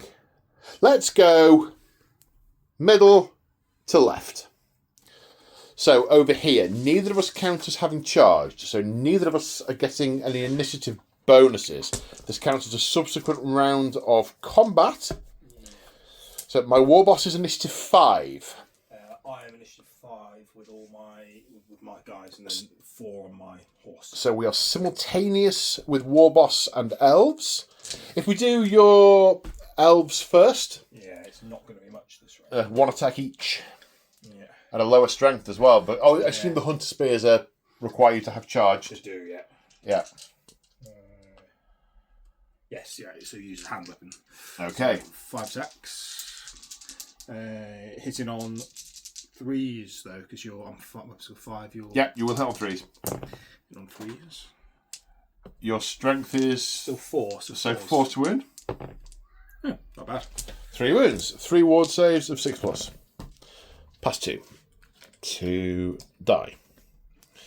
Then my war boss, before the horses, will hit on 3s. 4 hits. Strength 6. Wound on 2s. -3. Right. That's 4 ward saves of 6+, I think, for your talismanic thingies. No, so it's 4 die. So he kills 4. Just the standard bearer left. Yeah. Then that horse gets to fight. 5. That'll be a hit. That's a hit. Wounding on a 5, I think. No, it's strength 4. Oh, I thought it was 5 last time. 3 last time. No, it's 4. Okay, so wounding on a 4. No. No, okay. Right, so I had a total of 10 attacks to start with. I've lost 2. I've got 8 left. 5, 6, 7, 8. 7, 8. Being on 4s. Because these are throwing spears rather than thrusting spears. Yes. Come on, brain. Strength 3, toughness 3. 3, yeah. 4s again. 5 saves. So 5 ups. He saves 4 of them. 1 ward save of 6+. Can he do it? No. No, gets wiped out. Okay, so the Sisters of the Thorn, are they immune to psychology or panic? I don't think so. So they will need a panic test. Fine. Okay, and I go directly forward 2d6 inches, which I think is going to miss the Sisters of the Thorn. It's just going to miss this with the Thorn. 3 inches. Oh, it's going to miss them twice. So that's 3 inches to there. Happy with that? Yep. Okay. So moving on over here. Yeah, I think that's right. Oh, casualties, they've got to go. Right. So first off, netters. Do I throw the nets on you or me? On a 2+, I throw the nets on you. Woohoo! You are -1 strength. Right. I charged you in the flank, so I'm initiative +4. You're initiative 5 +1 for being an elf in the first round of combat, -3 for itchy nuisance. So you're back down to 3. Yeah. So I'm first. Yeah. I've got 1 attack per goblin, the 6 of them, and 1 for the champion. I don't need a fear test because I outnumber you. Yeah. My weapon skill is 2, yours is 5. I need 5s to hit you. I just need to check how differently the odd knob stat line is. Right, the odd knob is ironically at the moment initiative 8. So he's going to go first with his 2 attacks at weapon skill 4. So he will hit you on 4s. Haha. Strength 3, toughness 1. Wounding on a 2. Just 1 save. no. And then a Ward ward. save. No. No. Stabbed 1. Okay, so that kills 1 of those. Then my remaining 6 attacks, with it's 5 guys and 1 for the champion. These are going to hit you on 5s because my weapons. Hang on, I didn't actually check the weapon skill of the Night Goblins, but given the Night Goblin Shaman was 4, I find it unlikely. Oh no, it is 2. It is 2. Right, I'm going to hit you on your weapon skill 5. Yeah, hitting you on 5s. Wounding you on 2s. Oh! 4, no. 6, no. No. Got another one. Ha ha ha ha. Right, you get to fight back with 1 guy. He just gets the 1 attack. Hits you. Yeah, his strength is -1 as well at the moment. Strength 3 then, toughness. Okay, toughness 3. Yes. Got a 6-up shield save. No. Kills a goblin. And then horse. Yes. Hits. Wounds. Wounds, yes. 6 up. Yes. Caught it on the shield. Yeah. Right, Night Goblins, they are horde? They are horde. Okay, so I killed 2. I got 3 ranks. I got a banner. Close order? Yes, I was close order. That's why I was moving slowly through the cover here. I'm close order. I outnumber you. Got you in the flank. You killed 1. And I have a banner. You got a banner. So 5, 6, 7, 8, 9. Versus I beat you by 7. You need snake eyes. Yeah, No. that's gonna... And you are double outnumbered. Yeah, so I'm going to flee. Yep. And I'm going to chase you. 6. So you pivot about the centre and go 6 inches. And I'm going to chase you. Does that put you on the other side of the giant? That's the question. Probably does. Yes. So I'm on the other side of the giant. Okay. So those running through the giant will take wounds on a 4+. Yeah. Is that 2 of them? It would have been all 3, I think. It's just the way that they've had to take them off. Okay.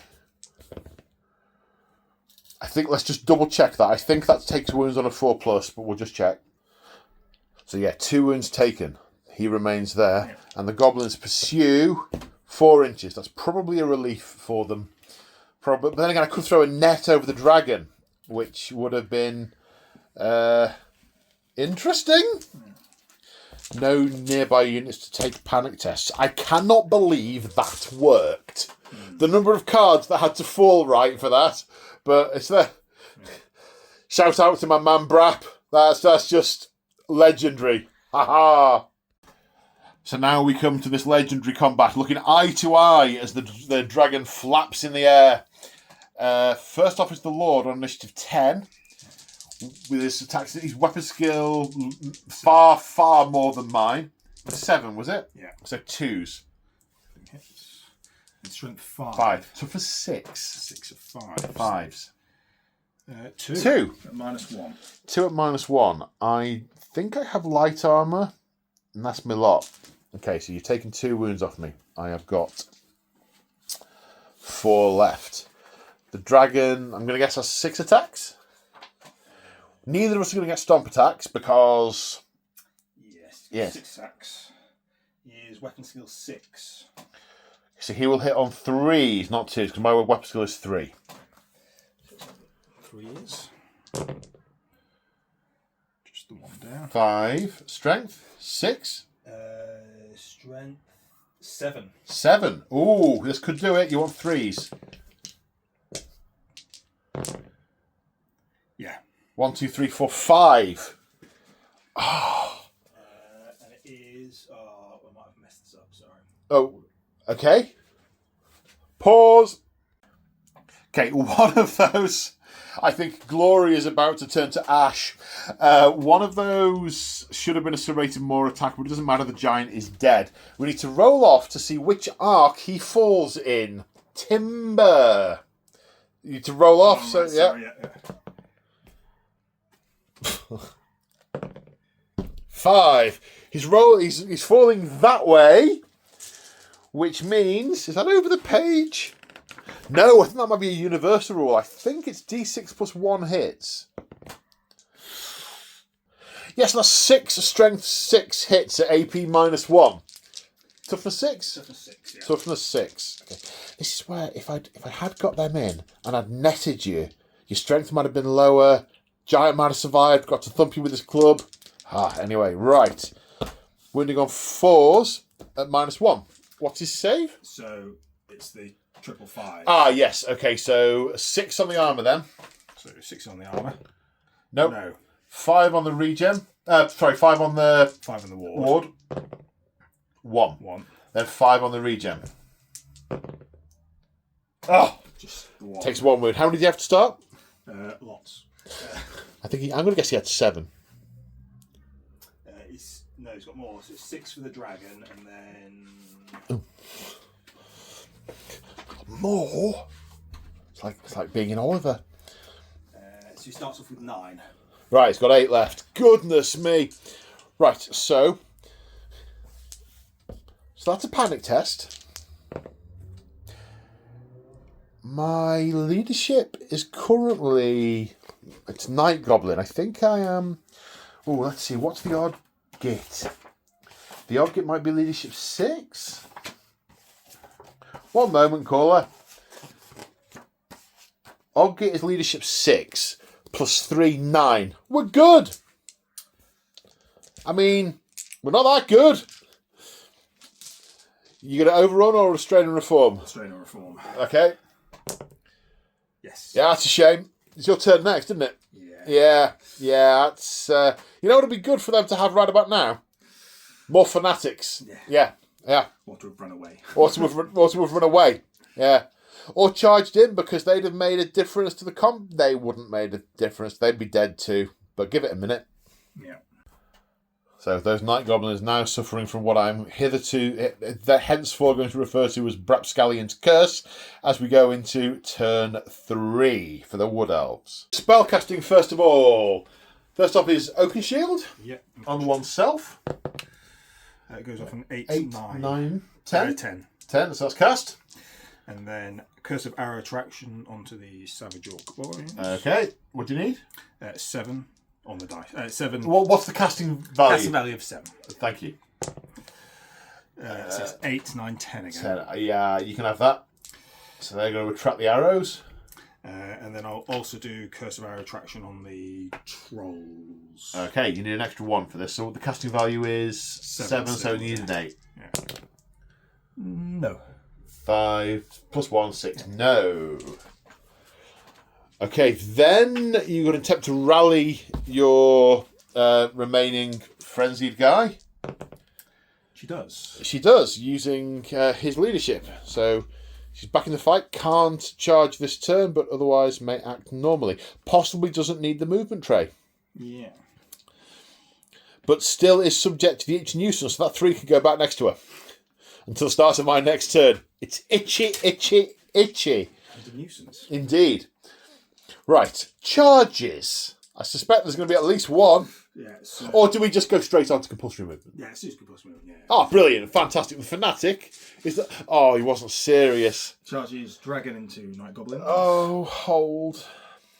Oh, sorry. I've got to take a terror test. Oh, yeah.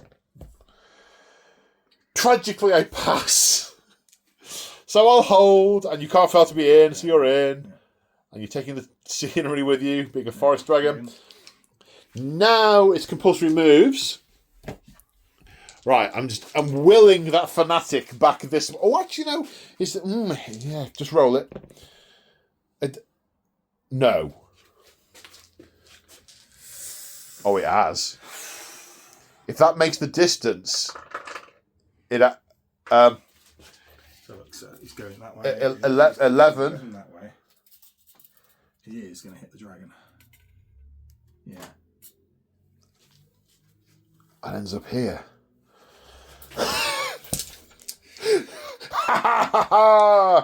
Fungus brew for the win. D6 hits for 5. Oh. Yeah, but the thing is, strength 5 is devastating on toughness 3. That's toughness 6. Yeah. So, I mean, you'd have to be really unlucky. Really unlucky. -3. So that's going to go through your armour, but you're going to get your ward and your regens. Yeah. So it's 3, wasn't it? So Yeah. 5s. And then again. Takes 2. So down to 6 wounds. He doesn't have a potion of healing as well, does he? No. Good. So many wounds. That's all the compulsory moves, remaining moves. So the Sisters of Thorn have moved and turned to be facing backwards. The Eternal Guard have positioned slightly just to get the front arcs the way they want them. And this unit of Glade Guard has moved out of range of that bolt thrower. They have done their job and they are simply going to stay alive. And that's all. Oh, we missed one. You can move that. You can't charge it, but you can move it. And he's come over here. He clearly has sights on the war machines, which could be annoying. But he's still itchy for the minute. It just amuses me. Okay, so shooting is a thing, is a now thing. Shooting is a now thing. Glade Guard into the orcs. Okay. So 3's on everybody apart from the champion who's on a 2. Yep. Them. And there's a 2 in there as well. So Oh. that's 4 hits. 4 Champion's hits. managed to miss. Okay, is that this is a 6? poison. 1 poison. So 5s and then a 3. 5's here. Nope. And I'll re-roll the champion because it's 1s. Re-roll 1s is what our attraction does. Of course. I've done every turn. Yeah. Oh, can you imagine how many comments we've had by now? Yeah. Okay, so re-roll that one. So that is a hit. That's a hit. So right. on a 5 it wounds. It does. Which it doesn't. So And then that will wound on a 3. this will wound on a 3. 1 wound. 1 wound. Say a ward save of 6 from a shield, and then ward save of 6. No. Kills 1. Then fireball into them as well. Yep. It goes off on a 9 plus 3 is 12. No, blind plus 2 is 11. Fated Dispel. Need boxcars. Oh! No, 2d6 hits. Looking good. For 7. Yeah. I'd buy that for $1. Yep. Strength 4, toughness 4. 1, 2, 3. 3. So burn through my shields. 6 is my war paint. No, it's AP 0. Pretty sure. I thought it was AP -1. No, AP 0. Oh, okay. So I'm not protected by my shields. I didn't get them high enough in time. And then ward saves. So 2 die. That's a 3 kill from that. And then Sisters of the Thorn. What's their thing? What are they doing? So they've got javelins. So they're poisoned attacks. Right. And it's their strength and it's -1. And their ballistic skill, 5 and 6. Right. So what's the range of the javelin? 12. 12. So they're more than 6 inches away. Yeah. So it's -1. -1. So it's going to be a 2 and 3s. So 3s. Reroll the 1. Yes. And then a 2 on one of them. Yeah. So that is poisoned. Okay, so strength 3, wounding on 5s. Nothing. And wounding on a 3. Yes. Yes. -1. So ward save of 6 plus. No. Kills another one. Kills 4. But no panic because Frenzy. It wasn't beaten out of me earlier. But that's some whittling. Yeah. That's enough for when I charge the Eternal Guard, because I have to. They should cut me down before I really can do any damage. Interesting. Any other shooting? No other shooting. Right, we're on to combat. Dragon time. Okay, so fear test, but ironically I double outnumber you, so No. no, don't need it. But I am going to throw a net at you on a 2+. Yes, your strength is reduced by 1. How annoying. Indeed. But I think you're still wounding on 2s. Yeah. It would have been more annoying if I'd run up and thrown it on you whilst you were fighting a giant. So, weapon skill 7. 2s. Now that's very annoying. Never underestimate my ability to roll 1s. And then the strength, it would have been 5, it's now 4s. Okay, so 3s. That is going to make a difference, but not an actual difference. -1. Okay, kills 2. I don't think it's going to make any difference to the dragon's attacks. Oh no, summer's on minus. You've got some armour, haven't you? 6. Yeah. So the serrated maw I'll have to do separately then. Okay, 1 attack with the serrated maw. Going to bite me. Hitting on a 2. Strength? Strength lots. Strength 7. -1 for 6. Excellent. It's got a net in his mouth. Yeah. It's like flossing, but evil floss. Evil floss. Evil floss. And then 2. 5 attacks on 2s. And then killing on 2s. Yeah. So That's another 5 dead. Okay. So, my attacks back, such as they are. The weird knob has 2 attacks. Come on, brain. The weird knob has 2 attacks and a weapon skill 4, so I will hit you on 4s. His strength is not a lot. We've only got a 6. No. Then I'm going to have... I would have 18 attacks with 3 ranks of spears, but you have killed 7. So 18 minus 7. Thank you. Thank you. Glad you're here. Because, well, there wouldn't be any wood elves, and I'd be talking to myself in some kind of fever breakdown in my garage. You're playing with yourself on the internet. Well, quite. I've done that before, but a lot of people wanted to watch. It's bizarre. Hitting on 5s because weapon skill minuscule. Wounding on 6s because toughness dragon. 1! Ha-ha! 5+5+5. Come on. Stab him. Stab him with one of our scutters. Yes! Have that. Stuck in between 2 scales. We did a point of damage. So I've lost by some. I mean, not lots. Not masses, because... Well, no, yes, I have lost my masses. We've got 2 rounds. Well, you killed 7. Yeah. That's your lot. Yeah. I did a wound. Ah! I do have 2 ranks. Oh, come on. I am close order. I outnumber you. You have a banner. I have a banner. That's my lot. Ironically, the list did have a Goblin War Boss with a great weapon in there.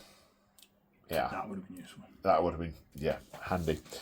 So, for 6, I only lost by 1. Yeah, that's it. I sorted you, but... Okay. Leadership 6, 7, 8. Because that is a complete rank.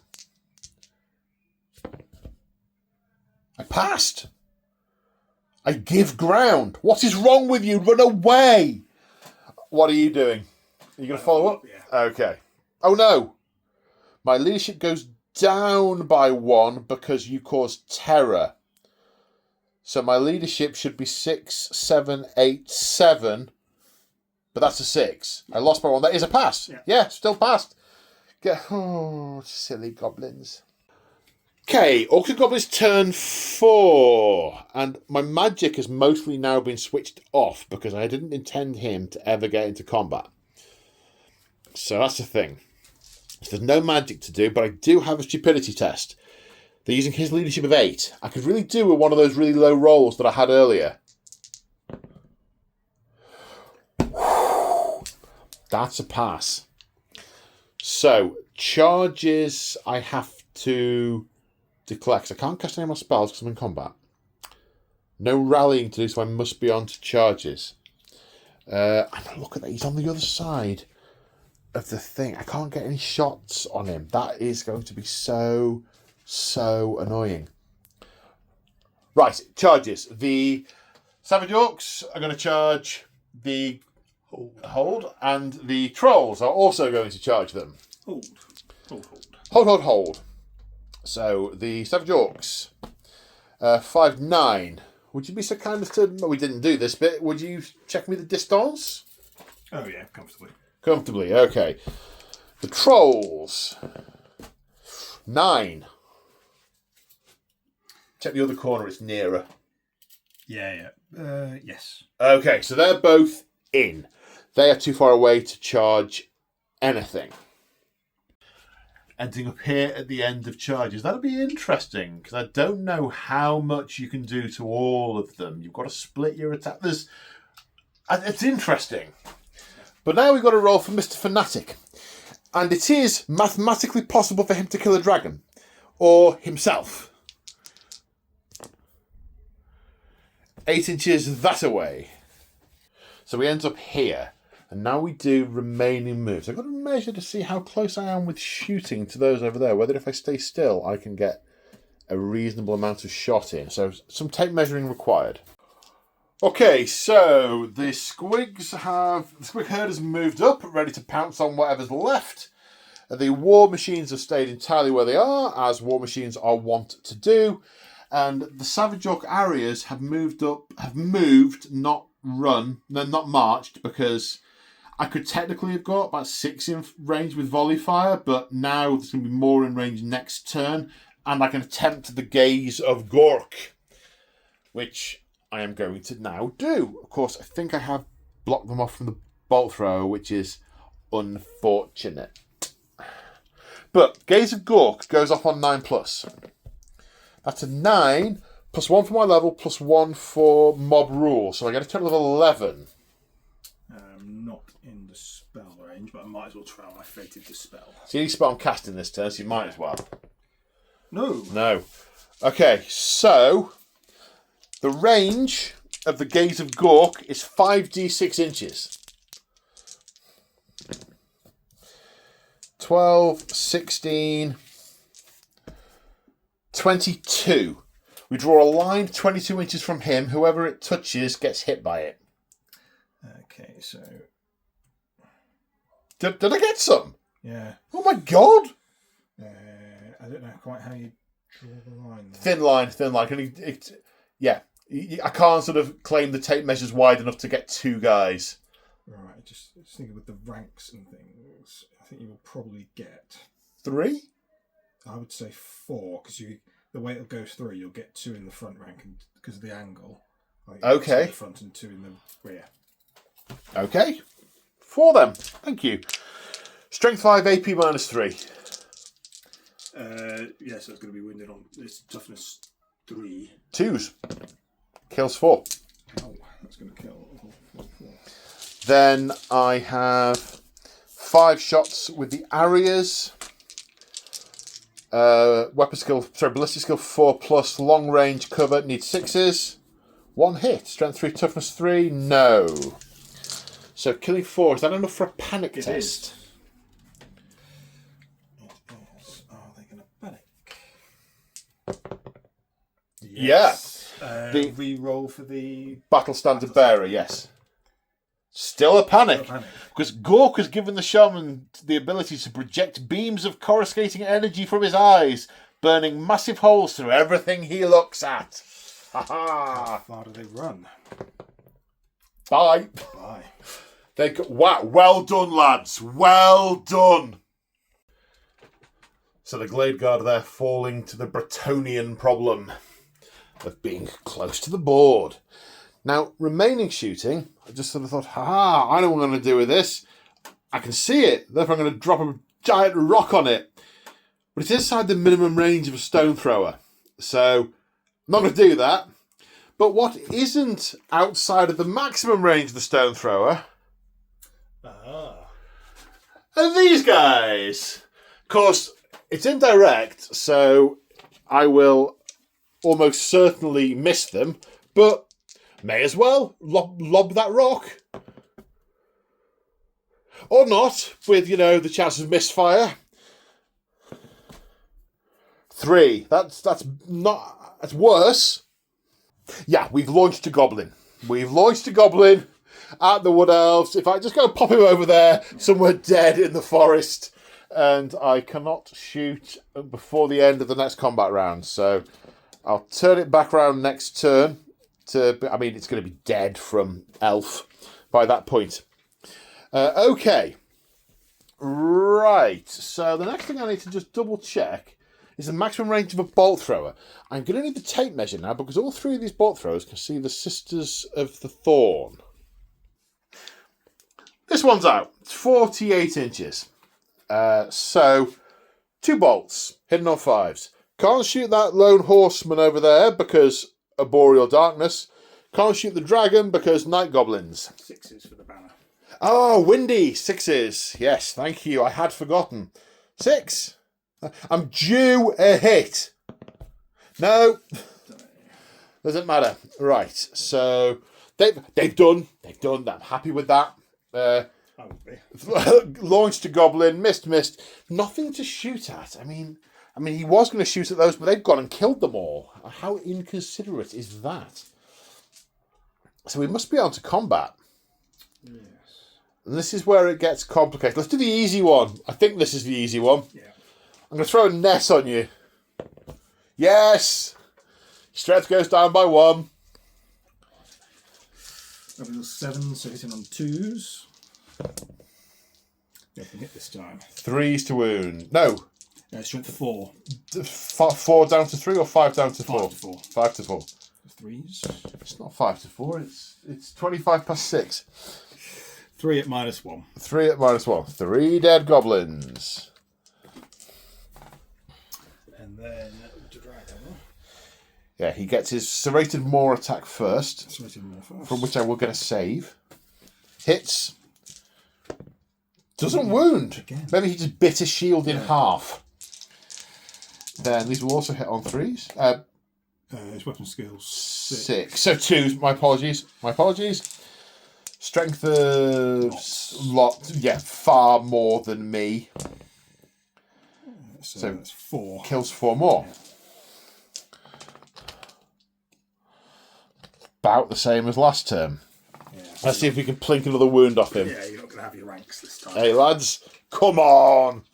Right, the odd knob will hit on 4s. Yes. Strength is... He needs 6s. 1 save. 555. No. The traditional American TV phone number.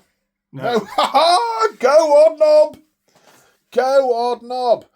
Right, the guys who are left will all get an attack. 4, 5, 6, 7, 8, 9, plus a champion. 10 attacks. Come on, mathematically possible. I always think at moments like this, back in 4th Ed 40k, when Terminators had 1 wound, I witnessed 5 grots shooting at 5 Terminators with 1 shot each and killing them all. I always remember that. I mean, it's never happened to me since, but I always remember it. 5s to hit.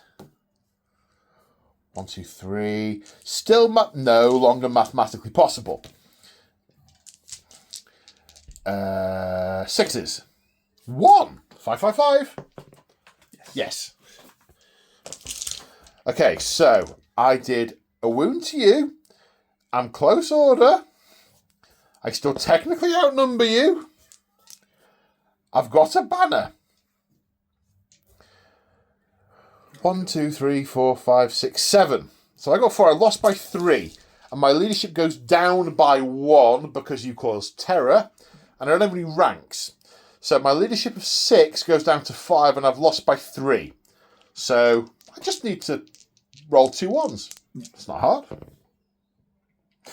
It's not hard. It didn't happen. I am fleeing. Are you going to pursue? I will pursue. Okay. 11. 3. Not gone far.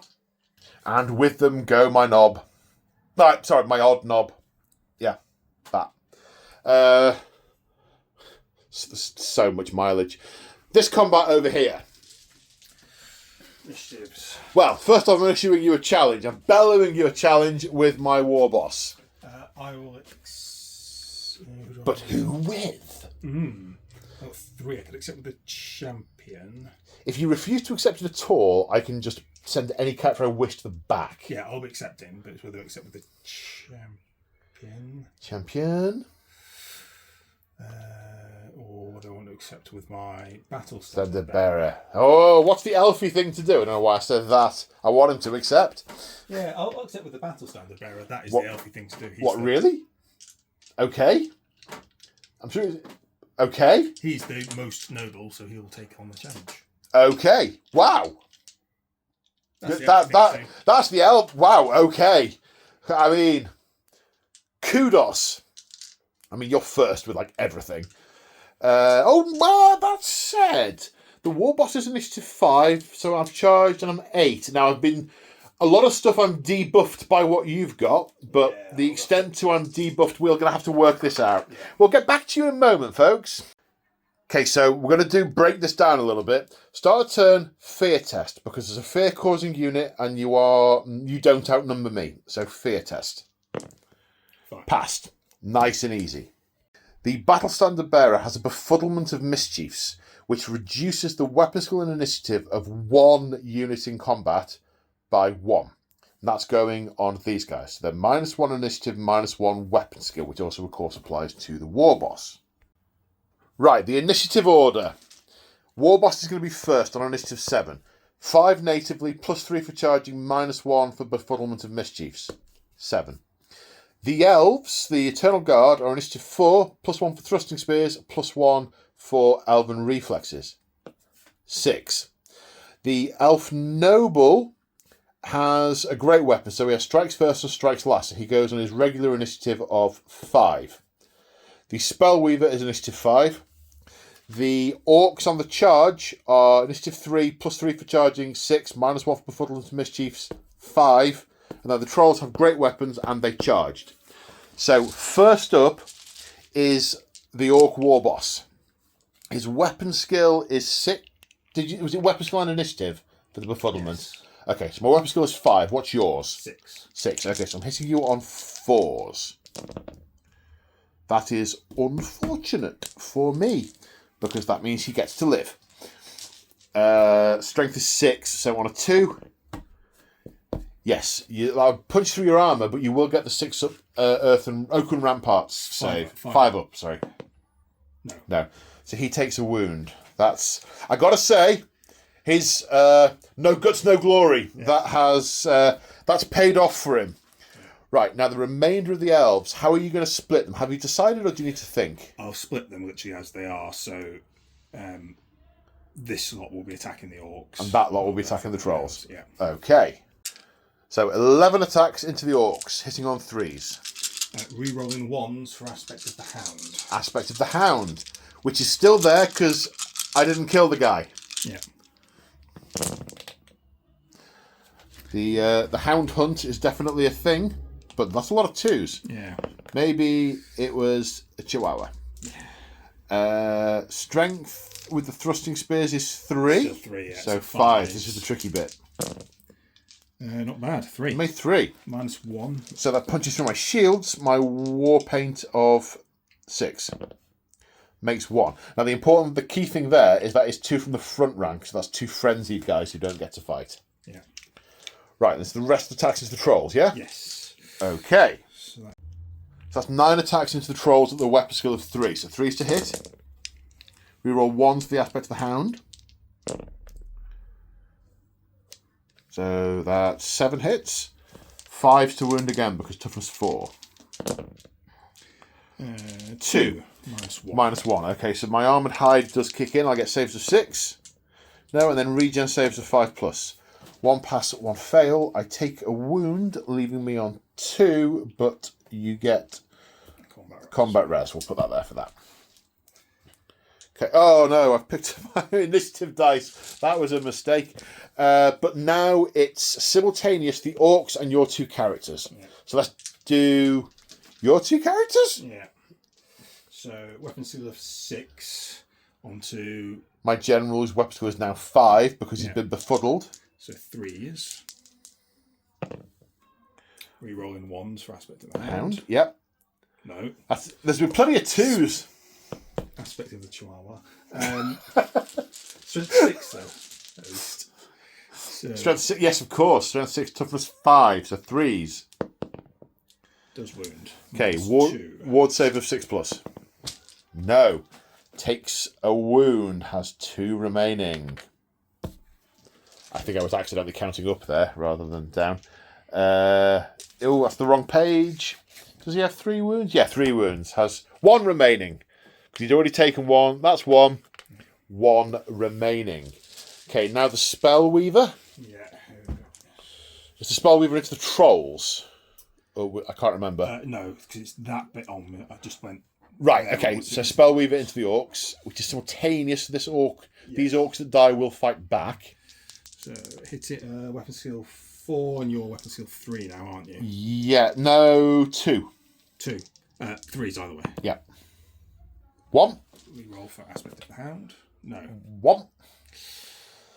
Strength of not a lot. No. Strength of health. No. Okay. So I had 4 in the front rank to start with. 2 of them have died.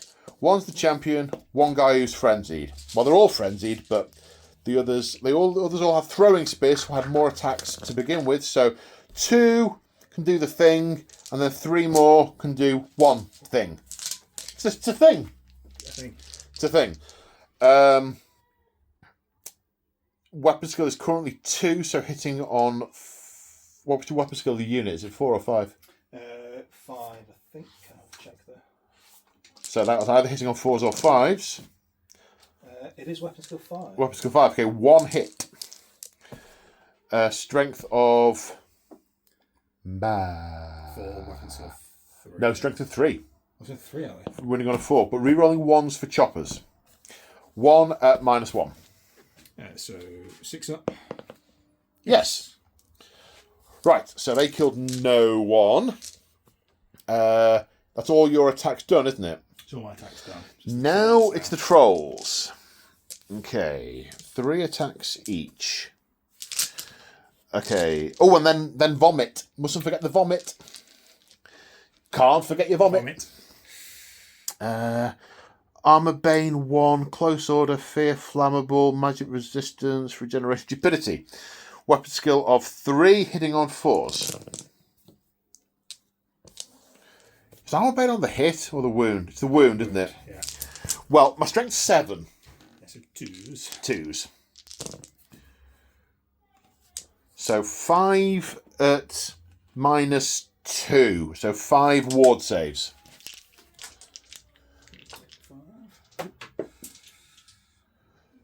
5 ward saves.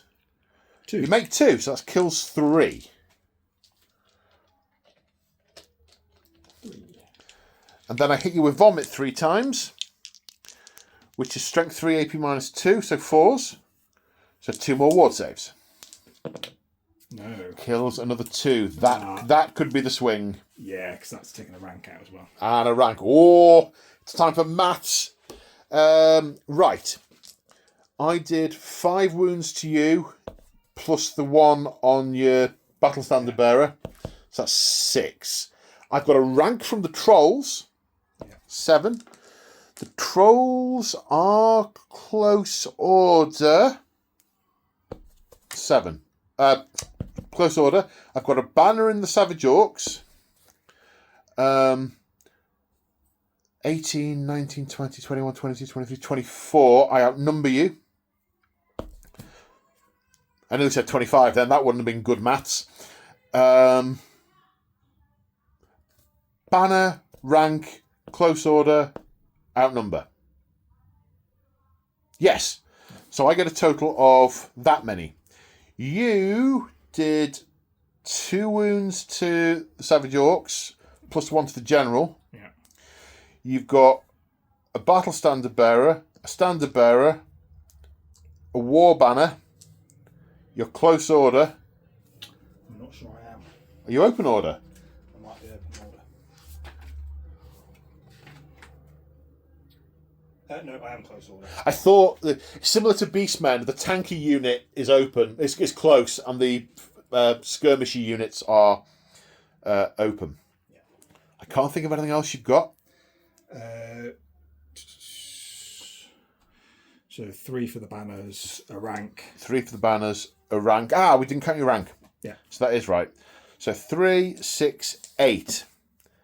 6, 8, 10. You've lost by 2. Right. So it's leadership -2. I'm stubborn. So you can choose. So the first time you do this, you fall back in good order then. So I'll just fall back in good order. You fall back in good order. 2d. Oh, no, that's not give ground. Fall back in good order, unless you have shield wall. I don't have shield wall, no. Right, then it's 2d6. Don't get a 6. You get a 6 when you do a tape measure. Yeah. Right, and then both units will pursue you 2d6 for the orcs. They connect. And the trolls, they also connect. So I count as having charged 4 inches next turn. 1 minute, I need to think out loud. You did 2 wounds to the trolls. Yes, I did. One of which was a regeneration. Yeah. That wound's there. That wound's on your guy. He's got 1 left. So we said you lost by 2. So it would have been a draw. It would have been a draw. We both had musicians. We need to go back that way 4 inches. Yeah. Panic over. That was nearly nasty. That's the end of my turn, isn't it? Yeah. That's the end of my turn. Dragon ate the goblins. This was a draw. So, Wood Elf turn 4. That kind of rhymed. So, first off, spells. Earthen Ramparts again, which is a self and can be cast in combat. 12. It's the only spell you're going to be casting. So, you might be doing Arrow Attraction over there. Yeah. 1 in 36 chance. I'm going to try it. Boxcars. No. Right. Are we on to charges now? Yes. Okay. Well, I can sense at least 1 charge onto this stone thrower. Yeah. Where do I? Is the dragon thinking of charging the squigs? Do you need thinking time? Yeah. You need thinking time. So there has been much deliberating. In an ideal world, the Sisters of the Thorn will go into the side of this combat, but it's outside their front arc. The dilemma then being what to do about the squigs. Keep away or exterminate, and how to exterminate. Is it shooting or is it combat? There is a possible charge from the dragon, and sorry. So the dragon could fly over this wood that's a little bit shorter than it was. Could just fly over this wood and charge him. It's on the max limit of its max charge range, so it would be a long charge. Getting close to the squigs and having them charge you is bad. So the option that Mr. Corgi has elected is an attempt at overwhelming force. A charge with the dragon and the Sisters of the Thorn to try and smack into them and reduce the impacts back and try and break them. So there's 2 charges being declared there, to which I am going to hold. Then over here, this last remaining under-berserky berserker is charging the stone thrower. The only option I have is I could flee, but it dies. The only option I have is to hold there also. Right. So, which are we rolling for Let's start first? with the dragon, as that's the most important. Okay, 10 plus the highest of 2d6. 4 plus Swift Stride. This needs high. 7. It was an 18-inch charge, wasn't it? I think it's 1 out. 1 out.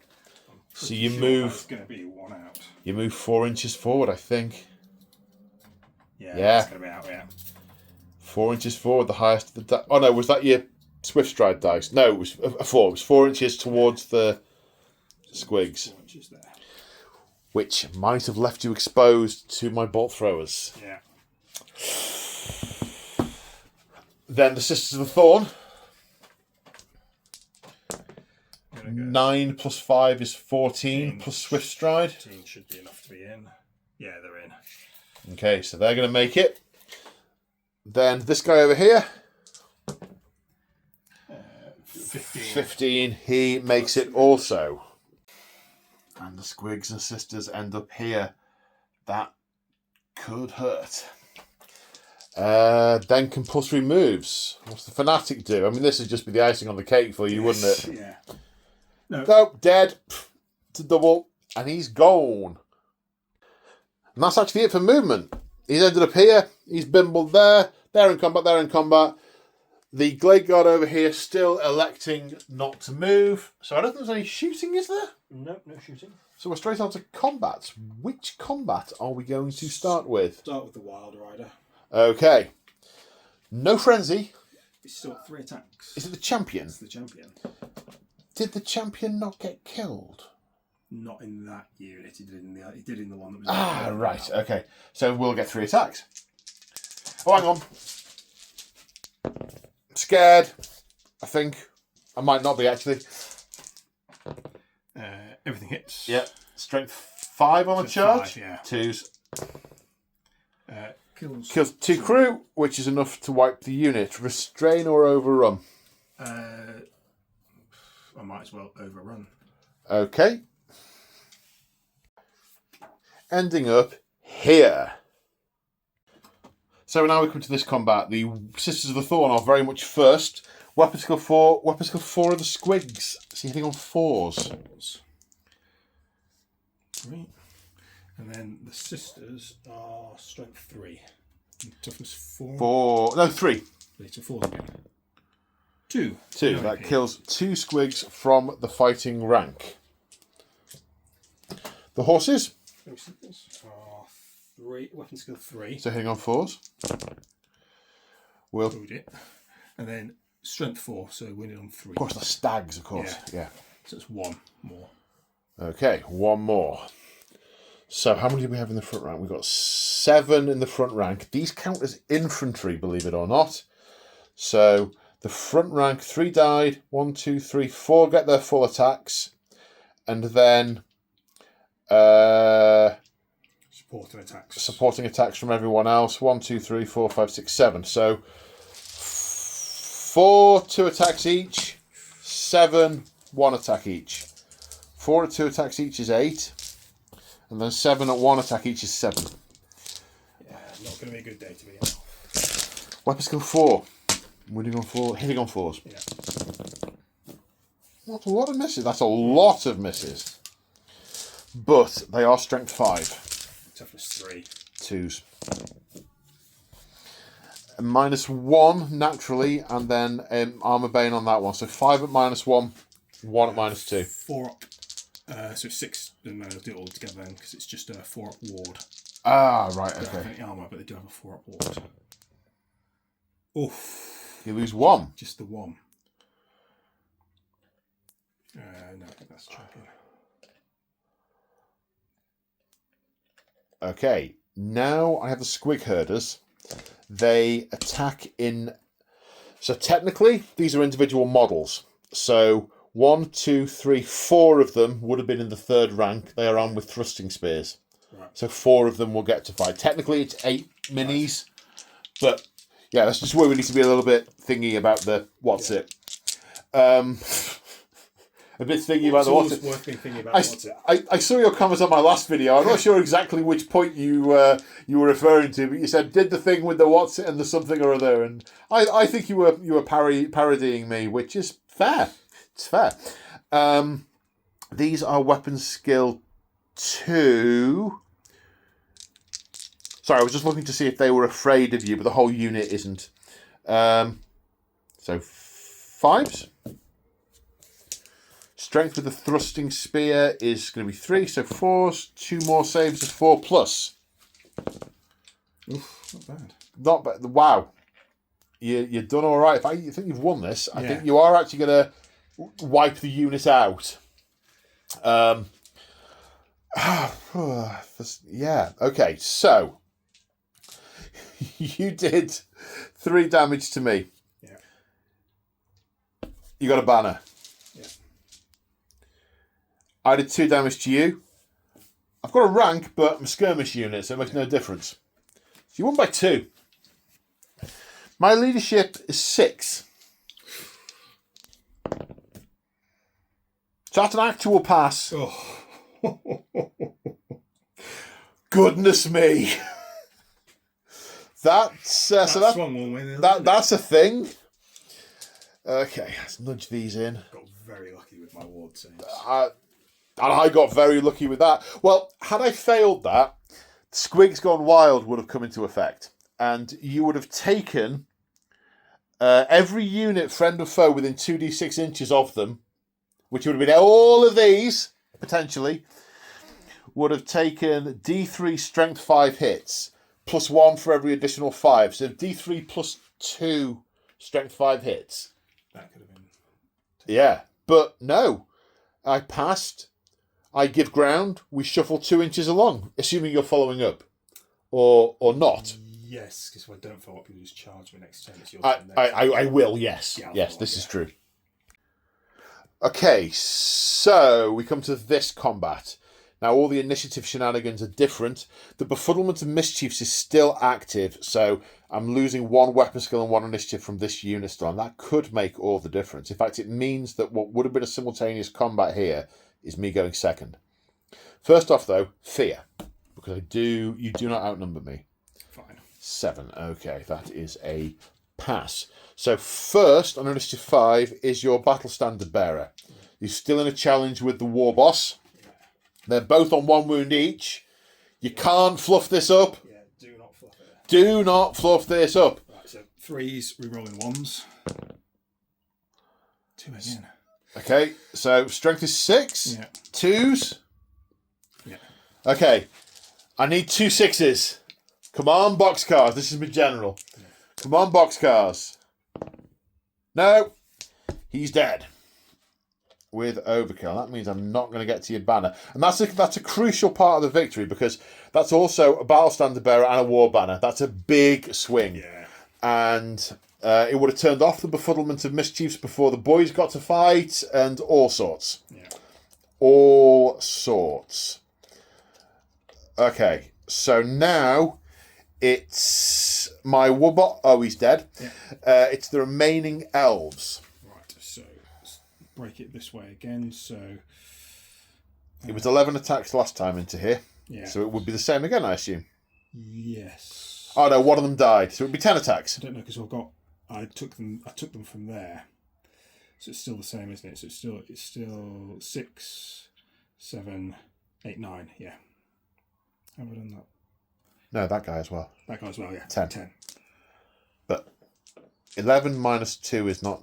Right, hang on. 1, 2, 3, 4, 5, 6, 7, 8, 9, 10. 10. 10. Definitely 10. We must have got some of the numbers wrong last... Maybe we did, maybe... Either way. No, it's 11 minus 1. It's not minus 2. What am I thinking of? This is where I'm having half the conversation in my head and only half of it out loud, which is really tricky. You're hitting on 3s. Yeah, because I'm weapon skill 5, you're down 1. You're hitting on 2s. 2s, yeah. And rerolling 1s for Aspect of the Hound. Rerolling 1s for Aspect of the Hound. So there should be... So it's 9 hits. Right. It's about need 5. Toughness 5. You need 5s because toughness 4. Wow, that's a fistful. Yeah, that's 4 at minus 1. 4 at minus 1. So my shields are punctured. War paint, no. That leaves me with my champion and only my champion. So my banner bonus is gone. And the wizard's just going to seem smacking the last orc. It's the same initiative, isn't it? Yeah. Yeah. One hit? One hit. No wound. No wounds. Okay. So... And then other spears into trolls. So yeah, 1, 2, 3, 4, 5, 6. 6 attacks into the trolls. Hitting on 3s because your weapon skill is higher. Rerolling the 1s because of Aspect of the Hound. Come on, brain. 5s. 5s, thank you. You're tougher. 2 at minus 1. Minus 1. Okay, so 2 saves of 6 plus. No. 2 regens of 5 plus. No. Now that's significant because it kills one of the guys in the front rank, so I have fewer attacks back. That's... yeah. And their leadership's now 4. So when they run, they are going to run. 6 attacks with the trolls. I mean, I need to kill. If I kill 6 elves, I'll still lose. Yeah. So hitting on 4s, killing on 2s. But then you've got your oaken ramparts of 5+. No. So killed 3. Yeah. Killed my back leg. Which is not enough. I mean, I suppose he's still alive. I could test for him. I will have to test for him. He hasn't fought yet either. He gets to fight now. Hits twice? No, once, because his weapon skill is 2, because he's befuddled, and yours is 5. Force to wound? Yep. Armour then ward? No, kills another one. Okay. So how many have I got? I killed 4, did I? Yeah, killed 4. 4. I don't have a rank anymore. I'm close order. I've got a total of 5. You, 1, 2, 3, 4, 5, 6, 7 wounds to me. You got 3 for your collection of banners, 1 for being close order, 1 for outnumbering me, and 1 for rank. Thank you. I was going to say for something else. I can't remember at the moment. 10, 13 versus 5. So the trolls with their leadership of 4 need to pass this -8. So, I mean, I'm not a mathematician, but I don't think the odds are good. So that's a fail. So they're fleeing. Yeah. Are you pursuing? Yes. Now these guys, their leadership is 7 -8. He also needs snake eyes. He's fleeing. Yeah, I will pursue. With both. Yeah. Oh, well, yeah. Which unit are you pursuing? I'll pursue the trolls. Okay. He runs 5 inches. The trolls run 11 inches. So they're going to run through there. Yeah. One of them will pass through the Sisters of Thorn and will take a wound, which he regenerates. So they will end up on the other side of the Sisters of Thorn. How far do you pursue? 6 inches. So it depends on the distance here as to what's the gap between the squigs. Is it a little over? Yeah, so I think. So you'll catch me here and then reform just before the squigs. Yeah. Yes, you're going to run me down 5 inches further forward from where you are at the minute. But the trolls are wide. The trolls are over there. Yeah. And they might rally with their own leadership. So, start of Orc and Goblins turn 5. This game is swinging. Like a big swingy thing that swings. Like a pendulum. Or a swing. Or a swing. Oh, good man. Right. Oh, stupidity. No, they're broken. No stupidity. Yeah. Rally fleeing troops. That doesn't need their leadership, does it? Oh, yes. You need those leadership tests you made 2 hours ago. Yeah. 2 hours ago. 2 hours, so hang on. There's no spell casting because I haven't got any hexes or enhancements to cast now. Wizards, yeah. Oh, no, you've got a wizard. I do have a wizard. Yeah. No stupidity because I'm fleeing. So just a rally test. 4 or less. I saw the 2. I saw the 2, yeah. Okay, so they're going to continue to flee another 8 inches. So very quick movement phase. The areas have gone forward 4 inches. That was it. The trolls obviously have fallen back. My dilemmas now, I've got some arrows over there, and I've got Gaze of Gork, and I've got 3 bolt throwers. That's a relatively easy kill, if I can hit it. And at the moment, I'm getting 25% of the points value of that squad, but only 25% of the points value of that squad. The only chance I have, I'm thinking out loud now, the only chance I've got is bringing down the dragon, because the dragon is a boatload of points, plus 100 for being the general. Yeah. That's the only swing. They're going to give away 250-odd points because they are not going to rally. So, I need to concentrate fire on the dragon until I kill the dragon. Right, is the first bolt thrower within half range? 24. No. By a few mil. So it's going to hit a 5. I'm going to move the dragon back.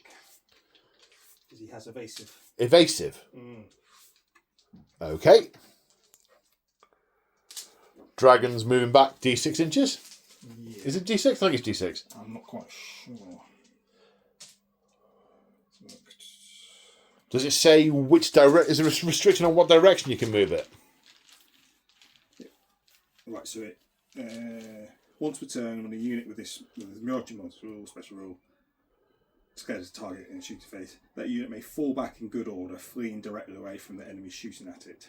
So 2d6. 2d6? Goodness me. Okay, so 2d6. 8 inches, but it is directly back from this bolt thrower. Yeah. So that takes it to... It's not going to take it out of line of sight of the other bolt throwers, but might take it out of range of one. Yeah.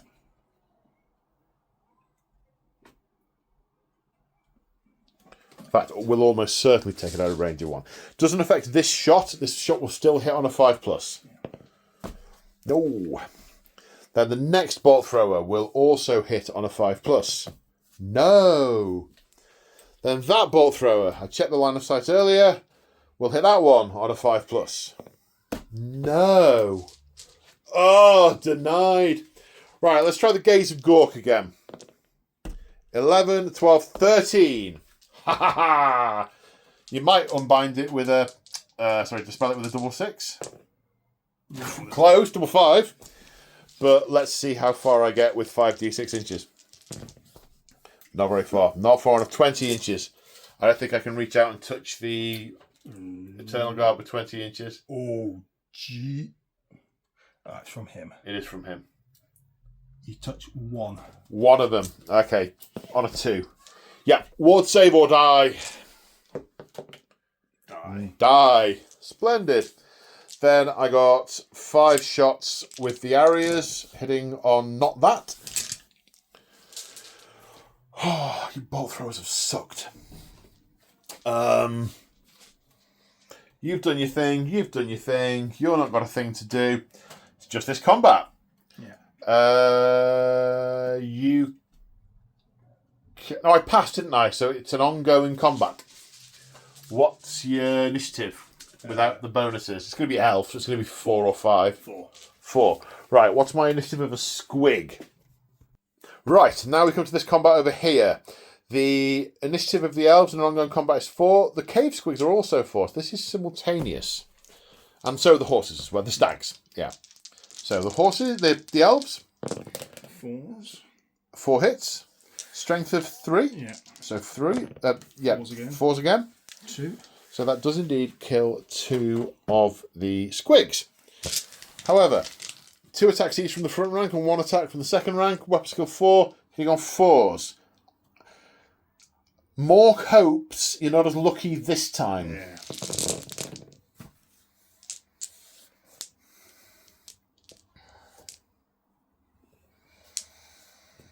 Strength 5, toughness 3, 2s. Oops, that was a 4. 5, 9 ward saves of 4+. Got it. Icha! Nom nom nom nom nom nom nom. Yeah, they're gone. Hurrah! I forgot to do these stags, so who are also at initiative. Ah, yes. Okay, go for it. So 2. 2. 1. Wound. There's another squig. Now, I don't know how overrunning works for skirmishers, because technically they have no facing, but presumably they would overrun that way. That would make sense. You would imagine so, wouldn't you? Because they're ranked up that way now, aren't they? Yeah. I'm in pitch, so yeah, I'm going to overrun. And then once you've overrun, you get a free reform. Yeah. Yeah, so I move 9 inches that way, back in skirmish formation. And they end up here as we go into... Oh, panic test. The unit was wiped out nearby. Yeah. 9 or less? Fine. Okay. It was worth the ask. Right, Wood Elf turn 5. Do you have any compulsories? No. Charges, I assume. Yes.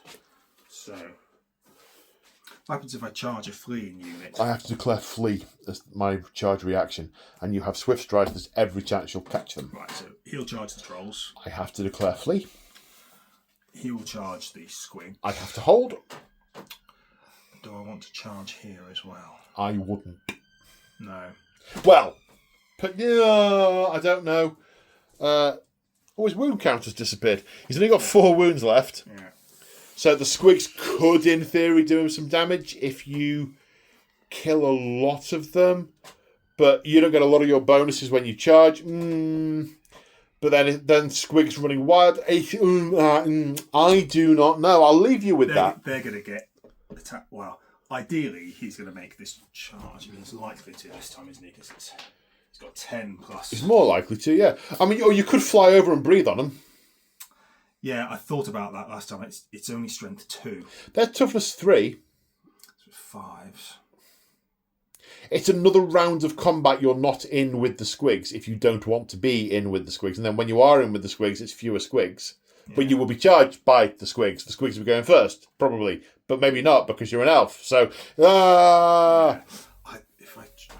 want to try and get rid of the squigs, that takes me out of the range. Well, I mean, I haven't got much of an army left. They represent a good half of the effective army that remains. Yeah. He should cut through a lot of squigs. Uh-huh. He's got 10 attacks. Uh-huh. Plus, by the time I add their attacks in as well, I should be getting close to wiping the squigs, I think. Because I'm going to have, although I'm only going to have the front rank, I will have him with another 3 attacks. Okay. Yeah, I think I'm going to double charge. I'm going to charge with everybody. Okay. Charge. Yeah. Hold. Yeah. Okay, let's resolve this one first. The trolls have to flee. They go 6 inches. They pivot around the centre and go 6 inches. The trolls end up here, skirting around the building. 5 plus 9 is 14, plus Swift Stride is 17. That is enough to connect with and wipe out the trolls. Wiping out the trolls and reforming to run down another war machine next turn. Next turn. Okay, the dragon. It's going to 10 plus 5, 15. Swift Stride. 20. Yeah. He makes it. After ranking up, we end up like this. And now the Eternal Guard are charging in the flank. And they make it. Okay, initiative-wise, it's the Lord, then the Dragon, then basically all the other elves into the squigs. See you, squigs. Lord, hitting on 3s. Yeah, his weapon skill 7. 7, but their weapon skill 4. Yeah. Toughness 3, so killing on 2s. Yeah. Or is he strength 4? Strength 5. Strength 5. So that's 3 dead squigs. 3 dead squigs. Then the dragon. Skill 6. And the attacks, the fact that it doesn't matter. It doesn't matter. Yeah, one of them is a mouth attack. Hitting on 3s, killing on 2s. 1, 2, 3, 4. That's another rank. Another rank. They're dead. Battle Standard Bearer. Reroll the 1. And then 2s, because he's strength 6. So 2s, yeah, indeed. Kills another 3. Then the Sorceress, who will be hitting on 4s. Misses. And then the elves, we've got 1, 2, 3, 4, 5. So 5, so it'll be 6 attacks. Again, hitting on 3s because they're reroll the 1s. They're strength 3, so your toughness 4, 3. No, technically 3. It's 3 for all of them. Yeah, it's 3. Sorry, I zoned out there. That's 3 dead? Yeah. Excellent. 1, 2, 3. Then I've got 3 goblins in the fighting rank that can attack that way with their spears. And then 1, 2 that can attack this way from press of battle. So 3 into the dragon. Come on. Hitting on... Not that. And then 2 into the other elves. 1 hits. Wounds. 5 saves. Okay. I lose by many. I run. What's your... Pursue with both. Pursue with both. Okay, mine gets 6 away. Dragon catches you. And the... Spears Don't catch me. So the spears end up... So I turn 6 inches away. The dragon ends up there. He ends up behind the dragon, basically. Yeah. So they end up here as we go into Orc and Goblins, such as they are, turn 6? Yeah. That was your turn 5? That's my 5. That makes this my 6. Okay. The plan... Orcs, magic, bolts, kill. Yeah! Right. The Orcs have moved 4 and getting ready to magic. Then the bolt throwers are getting ready to throw bolts. Okay, first things first. This bolt into that elf. Hitting on a 5. No! Now, this bolt into that dragon. Evasive? No, there's no point. Because I won't get out of range. You might get out of my minimum range. No, I'll stay where I am. Okay. Hitting on a 4. No. This one, it might be a 4, it might be a 5. But a 5 is a hit, you useless so-and-so. Strength 6, toughness 6, wounding on a 4. No. Oh. Right. Gaze of Mork. No. And then 5 shots with bows into the Eternal Guard. Hitting on 6s. 3 hits. Wounding on 3s. 2. 2 saves for the Eternal Guard. So 5 pluses, then 6. Yeah. Plunk, plunk. Onto the masterly crafted elven shields. You'll go. Right. I'll charge with the Wild Rider into the closest bolt thrower. Yep. And I'll put the dragon into him as well. I don't know if I'm within range. I think you're in range with the dragon into that one, and in range with him into that one. I'll just go both into the closest. Fair enough. So Wild Ranger 6. Yep. Yeah, he's going to be in comfortably. No problem. And then Dragon. 13 plus an extra. 16. No. So you go forward 3. Yeah.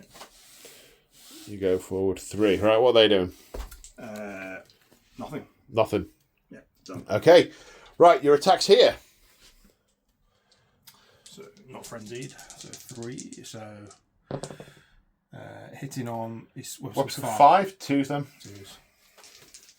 Strength 5. So 2. Yep, 2. One guy gets to hit you back. Am I afraid of you? No, unbelievably. So that is a hit. Come on, Gobbo. Strength 3, toughness 3. Just 3, yeah. 4s. Oh, you suck. You lost by 2. You run. Kills the war machine. And that's the last action of the game. That was turn 6, wasn't it? It was. And you overrun and reform. That is the end of the game. I mean, there is...